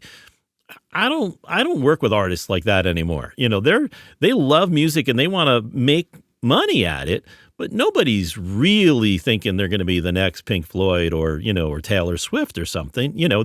That's just way too much of a dream to try to believe in. So if you give it transparency, you're allowing it to be real. And I think there's more fan and artist interaction that can happen that way. iZotope is truly amazing for mixing and mastering your music. Check out the new iZotope Catalyst series featuring Plasma, Aurora, and Cascadia. Powerful tools designed to supercharge your mixes with intelligent processing. These innovative plugins give you dynamic control over saturation, reverb, and delay, effortlessly enhancing excitement and clarity. And now Neutron introduces new modules like Clipper, Density, and Phase, completing your flexible, fully equipped mixing suite. Plus, the new AI-powered Mix Assistant helps you create a custom signal chain for your audio, referencing professional instrument profiles or your own examples, with easy macro controls to dial in a perfect mix. Use the coupon code ROCK10 to get 10% off Plasma, Ozone, Neutron, RX, or any of the fantastic plugins at iZotope.com. Well, one of the things that you mentioned was, why not let the artists, why can't you go stream it directly from the artist? And so a thought that popped into my head is, well, that would be cool, but when you're listening to that artist and then you want to go listen to somebody else, now you sort of, do you lose that one place to hear everything? And so my next thought was, well, not really. You probably just make a new platform where people create their, That's where we're going, right? That's cool. So go. So you're making, good. I'm thinking about it right. Well, I'm saying, if the underpinning of the organization is a DAO is decentralized unto itself, then you just truly let the analytics grow, right? If something is truly busting and it has, all those, genre kind of things that you're loving, then that's a very legit. And you can see where those recommendations are coming from. You see where those fans are really, listening to something.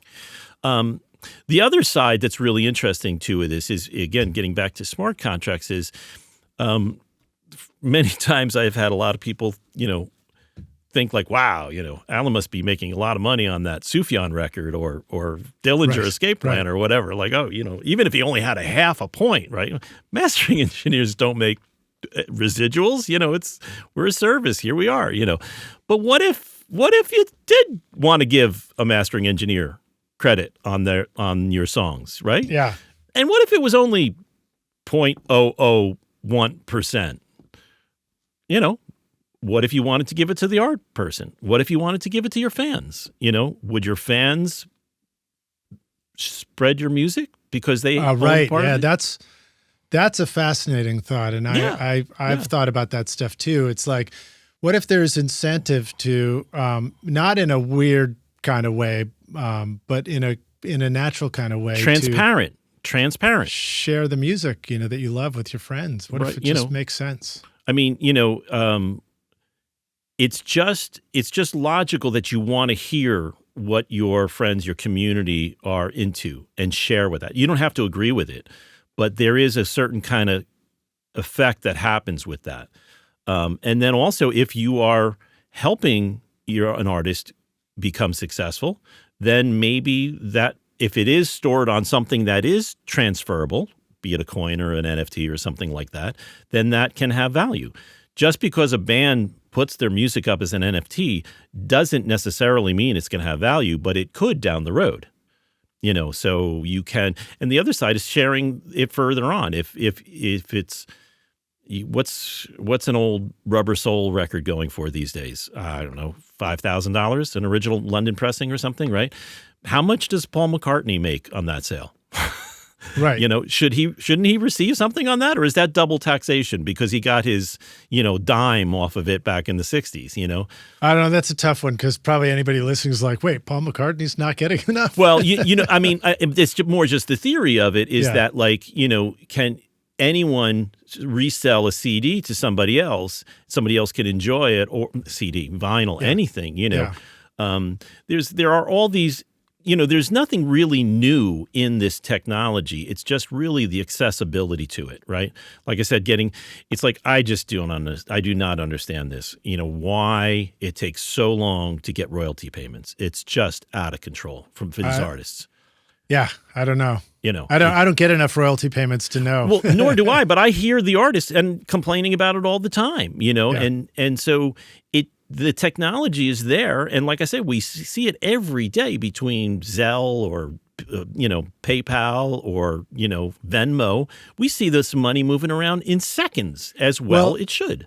I'll cite an example, a personal example. So there's a album I did early in my career with an artist who I really love. And, when I got started on it, I said, hey, could I do a point on this record? And they agreed to it. And I just actually never followed through with it. Right. It was a total indie thing. And I just didn't think anything of it. And then I just thought, I'm not going to worry about it. Cause it was it didn't really represent anything significant at the time. And also, in order to follow through with it, it meant I'd probably have to go hire my lawyer and come up with a contract and do a whole thing. Right. And then the other part of it, too, is in my experience when I have done deals and points on records and stuff like that, they haven't actually translated into a check showing up in the mail, whether it's, it's very classic for a record to just simply never recoup. And you never actually get the payment, even though it's been out there for, ages and ages and has a life and probably has recouped because there's no transparency. And I, remember having discussions with one of my mentors, and I would say like, well, how did you get paid for those royalties on records you did? And he'd say, he kept careful track and he'd have to go walk into the office and plunk down a big stack of spreadsheets and look here, I see that you've done this and you owe me this much. And then you'd have to fight for it and then you'd get it. And I was like, wow, that sounds like an awful lot of work. And so the idea of systems where it's all integrated. Now, granted, in the same way that an artist is going to have to, nothing is totally, I mean, you always have to put in some effort into something. But absolutely, yeah. But having a system where, even a small thing that you did at the beginning of your career and you worked with an indie artist, and in my case, that artist has gone on to be quite successful and doing all kinds of things. So there's a good chance that there would have been some money for me. But if it had been connected to something like that, then, and the technology survives, then maybe you just, look and it's like, oh, there it is ready and waiting for you. And you didn't have to think about it too hard later. Well, I mean, like I said, it is actually a safer mechanism for finance than what we have with fiat, with our normal dollars, right? I mean, it's just not fully implemented yet, but it will, and it's again, our incentive, especially in being a DAO, is that, we're not trying to benefit from this. We're not trying to, become, the saviors of this as much as the technology is there. It's just really about spreading the word.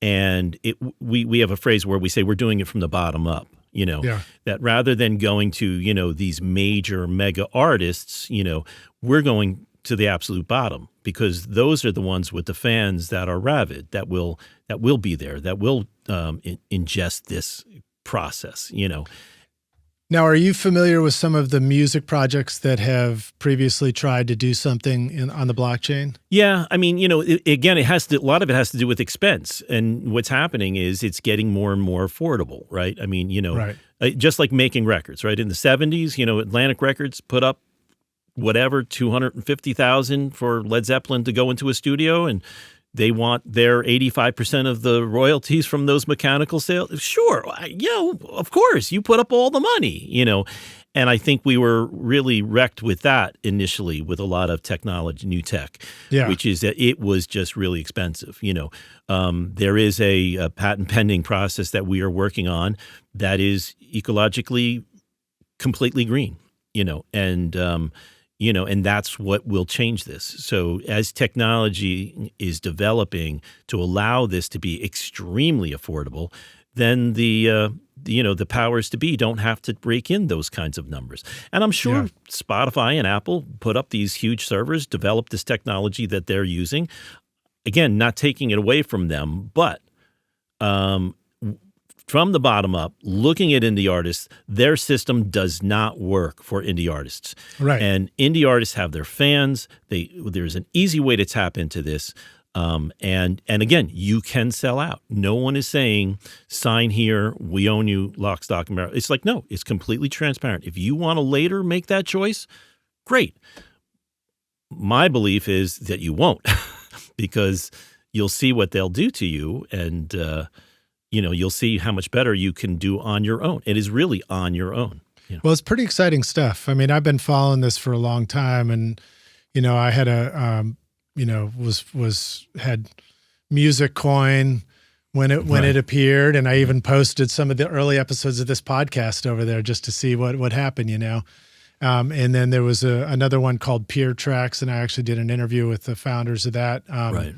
Even before that. And so it was fascinating for me to think about how this would apply to the independent music industry and, creators in general. And we really didn't touch upon AI, but, AI is enabling a lot of this, Big time. in a way that, like, you don't have to pay. These blockchain programming guys, they are rock stars. They are programming rock stars, $500, $800 an hour, and they, because of the security that is required to do this. And this is not, just, creating an API or something. These guys, they sit down and they just write code, and you want to be secure. But, again, AI is very helpful. You still need these high level guys making sure it's right, but they don't need a team of 20 people now. Now they need 2 or 3, and letting AI do the easy work. Some of the heavy lifting. The heavy lifting. Yeah. So I just was on a long drive, and I've been trying to, it's funny, you mentioned Linux earlier. I've been trying to learn more about all this stuff, about Ethereum and about Linux and about different platforms, command line, the terminal on Mac. I was always scared. Yeah. People would say, Mac is just a Unix-based system. I'm like, what the hell is that? Yeah, right. And so I've been fascinated by it, but it's all just been, buzzwords to me. As right. that, and that's the way it is when we learn stuff without some focus or lining things up and really understanding it. It's just like we're collecting all these bits and pieces, like landing in a new country and trying to learn the language without studying it. And so on the drive, I finally pulled the trigger and I got ChatGPT, the app on the phone. And I was like, I'm having a conversation with this thing while I'm driving. And I got it to explain to me how Linux works, how command line works, what kind of software you install for Ethereum applications, and what a client is and what a container is, and what ports are that are internal and external, and all this stuff. And I was fascinated by that. And granted, in that context, I'm aware that when you talk to AI, it'll tell you, here's the right answer. And then you say, are you sure that's the right answer? Say, you're absolutely right. I'm sorry. That's not the right answer. It just changed. Yeah. So you have to be aware of that, but by simply repeating, asking questions, you really can get the right information on stuff. Right. And it makes a lot of sense that it understands code, because that's what it's made out of. Right. And I mean, when people ask me about AI and music, I kind of use the analogy like in the 90s, everybody was running to drum machines, right? There's no need for a drummer, right? And what you need is a drummer to then program your drum machine, right? And then, we got through with that, and then we're finally like, a drummer is actually faster or better, right? Or whatever. And genre difference. Some genres want a drum machine, want loops, want something, but it didn't replace drummers. Drummers are just as happy now as they were in the 80s, I suppose, So it's the same thing with AI. We've got to get past a period of time. We got to get. I mean, there are some scary things about it, but I think we'll have some good control over it. There is going to be some regulation coming through, and we're keeping track of that too. And it's going to just be a lot more solid. And like I said, copyright is just it's just waiting to happen on a blockchain. It's just Congress is pretty busy doing a lot of other stuff, whatever it is they're doing, but it has to go through at some point. Yeah. Are you recording your own music or other people's music in your studio, but you're having trouble figuring out how to get your mixes to sound great? Do they sound weak and distant or lack punch and clarity? Well, I've got a gift for you to help you take your mixes from sounding like basement demos to sounding a lot more like professional mixes. And it's my free course called Mix Master Bundle. This course will show you how to get pro sounding mixes from your home studio with free and stock plugins in Pro Tools. And the best part is, these mixing techniques will work for you in any DAW, whether you're in Logic, Cubase, PreSonus Studio One, Reaper, or anything you can think of. Are you ready to make your best record ever? Then go to mixmasterbundle.com to get started for free now, and you can find the clickable link in the show notes of this episode.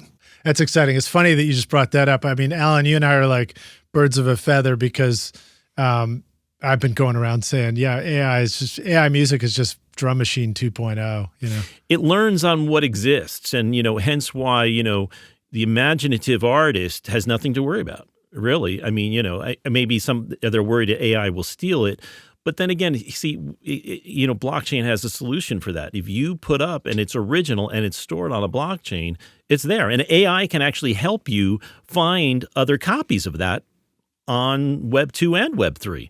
And be able to tell somebody to take it down or sue them or whatever. I don't know that lawsuits are the way to go, but and hopefully to that point too, because that does speak to the functionality of the existing digital music system and the music system and traditional marketplaces, which is this idea that a market exists because it is well policed, it's well structured and policed, versus what's beautiful about blockchain technology is it exists because you simply have the right key to unlock something.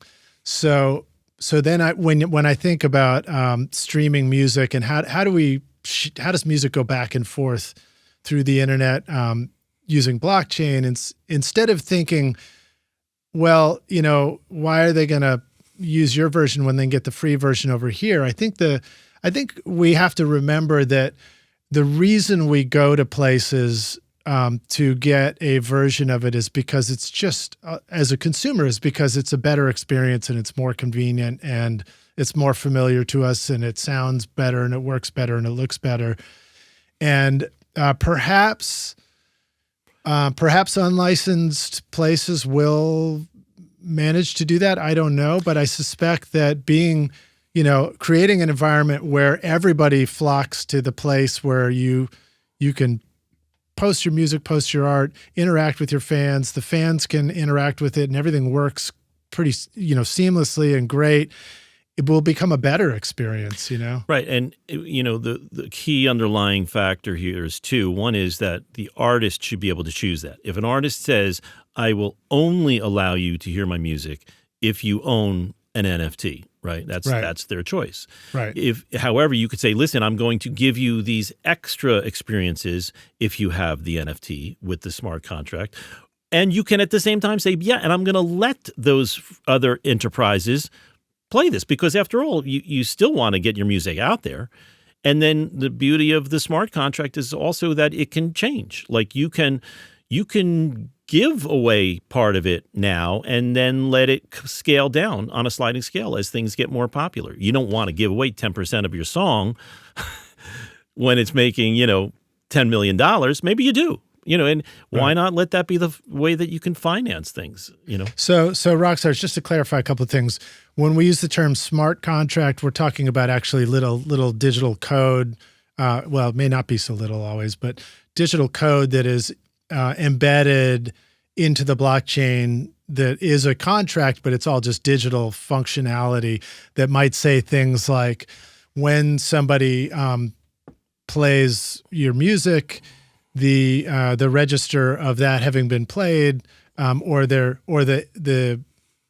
token that's part of that system that goes to the artist automatically gets split and goes out to all these account holders, these wallets, and those could be all the people that helped make that record and put it out there, and they could get complex one day but complex in a way that you don't have to think about, just like using our computers is that now.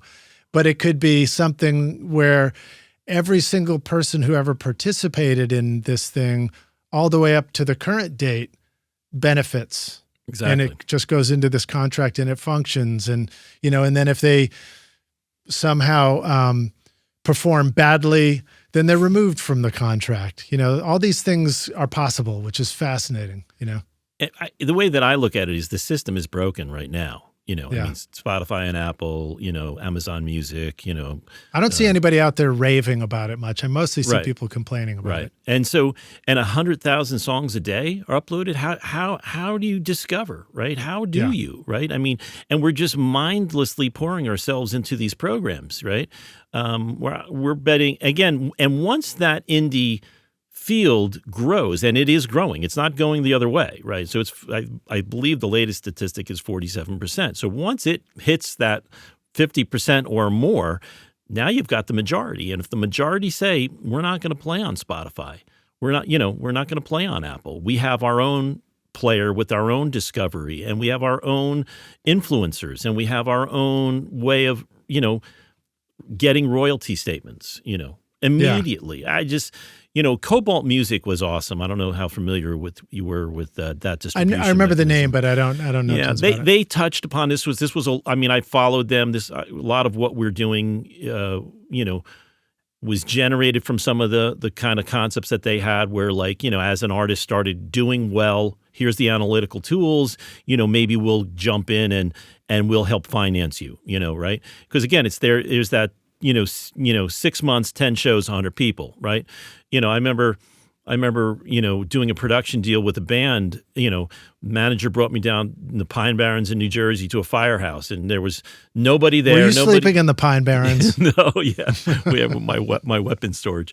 And out of the woods came 300 kids, to see this band perform, and the manager turned to me and said, so what do you think? And I'm like, what's to think? You just had 300 kids storm a stage at a firehouse in Nowheresville, New Jersey. No offense to New Jersey. I grew up there, so but that was, a very tangible moment, right? I mean, there was no botting. There was no anything, it was transparent. 300 kids showed up. But, when you get back to it, the artist has to do something. The lead singer would spend days making paper airplanes that when he got on stage, he would just throw them all out to the audience, and everybody, was clamoring to get a paper airplane that had a piece of his artwork on it. Nice. It works both ways. The artist has to give something back to those fans, right? It's part of the system. It's just we've got to create the that momentum with the indie market, and that's cool. That's it's exciting stuff, and I know it's all still a little bit, It is new, yeah. Mist floating in the air as we imagine what's possible.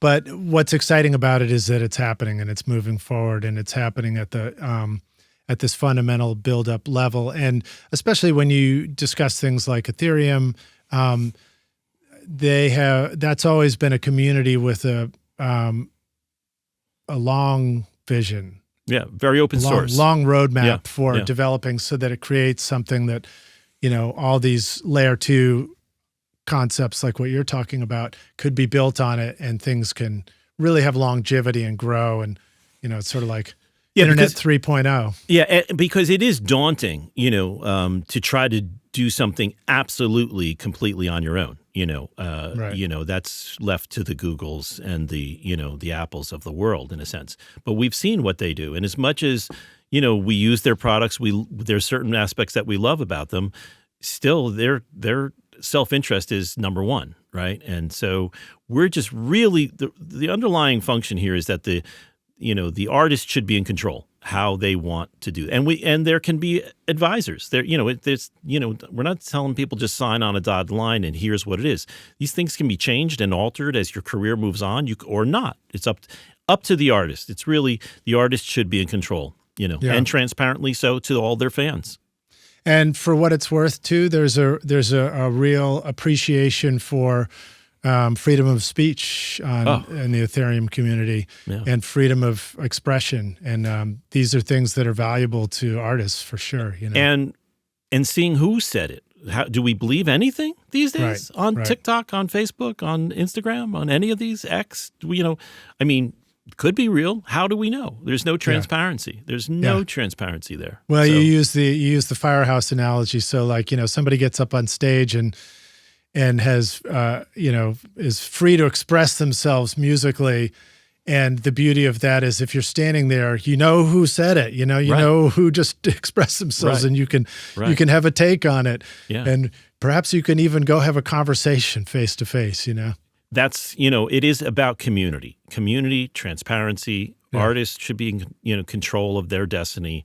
And again, I really mean this, if somebody steps in and wants to, generate finances for you, pay your way, then that's your prerogative. That's what you should be able to decide. You mean as far as going the traditional and it doesn't even music marketing. It could be on the deep side of that. It could be traditional, but it could even just be, an investor. Like, what do they get? How many investors have invested in small bands? What do they really expect out of GoFundMe? So you're saying this new level of tech will actually help finance. Even keep that going on. Yeah, right. Sure. Yeah, absolutely. Sure. And again, transparently. It's not a matter of, if somebody is, an investor, you're gonna know this band has an investor, Yeah. Yeah.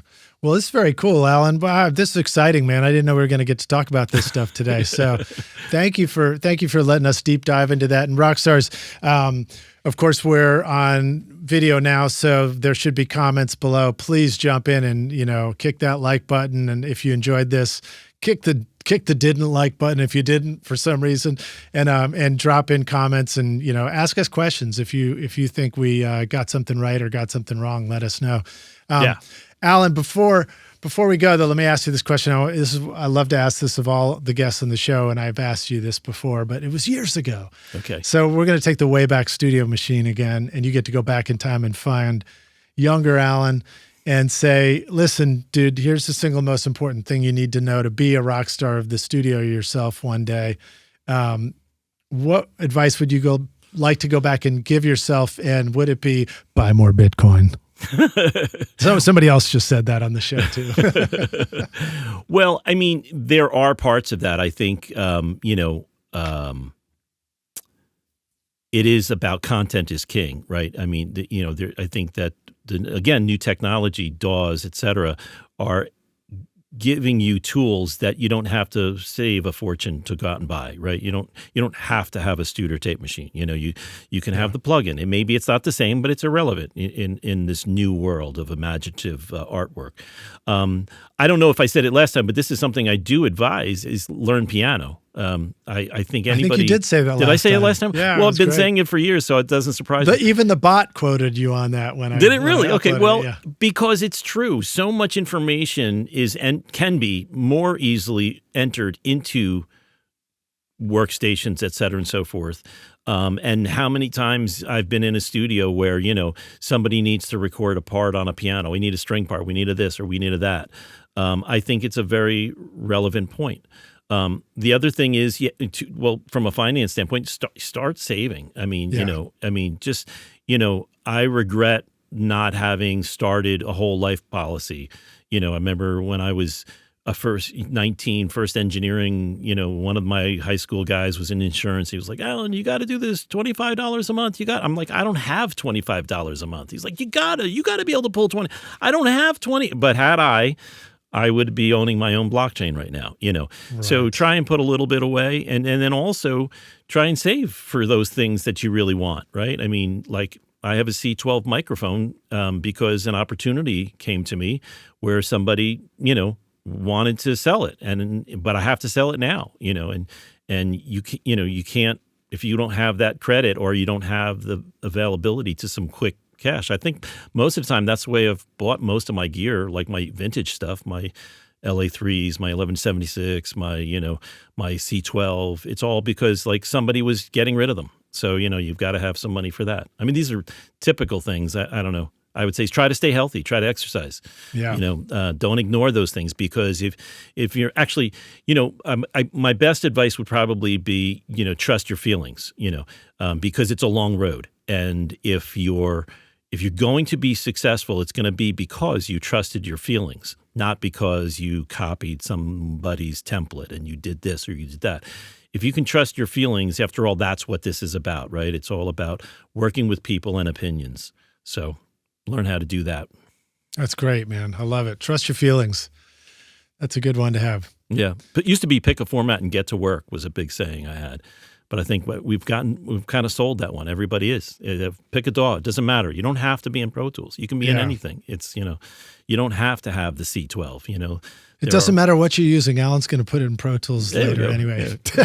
Well, we're running through a lot of analog here. We didn't touch much about mastering, but that's okay because we did. I think we talked about it some last time, and we'll talk about it more next time. Or Rockstars, tell us what you want us to talk about more next time. Well, by then we'll have our app out, and we'll see. We'll start bringing some people I'm fascinated, man. Yeah, good. What a treat to talk to you about that. And I hope it goes well, and I hope that it's going to take time. That's what we all have to. Same thing with Atmos, right? I mean, a lot of the stuff we talked about is about new formats, new technology. Nobody's, going to jump in and just dominate it right away. I just, with the engineers that we're working with Atmos on, it's like, jump in, get your feet wet, try some stuff, and we're here to help you do that. That's what we want, because we want to see the format. So it's not about like us getting work, although, that is part of what we do, but it's about seeing this format survive. And the same thing for the blockchain. It really can be a future, but it's not one or two people. We've got to, get a mass movement going to adopt it. Yeah. Right on, man. Well, Rockstars, thanks for... Oh, well, let me ask you this before we go. Where would you like the Rockstars to go find out more about you? Where can they connect with you? What if they're ready to master their next record, or they want to, Yeah, everything is westwestsidemusic.com, right? Or our Instagram is West Westside Music. Everything kind of revolves out of that. Our other blockchain stuff all has a link there to follow along with that. So groovy, man. Well, thanks for joining us today. Rockstars, thanks for watching, and we'll see you in the next episode. Bye. Cheers, man.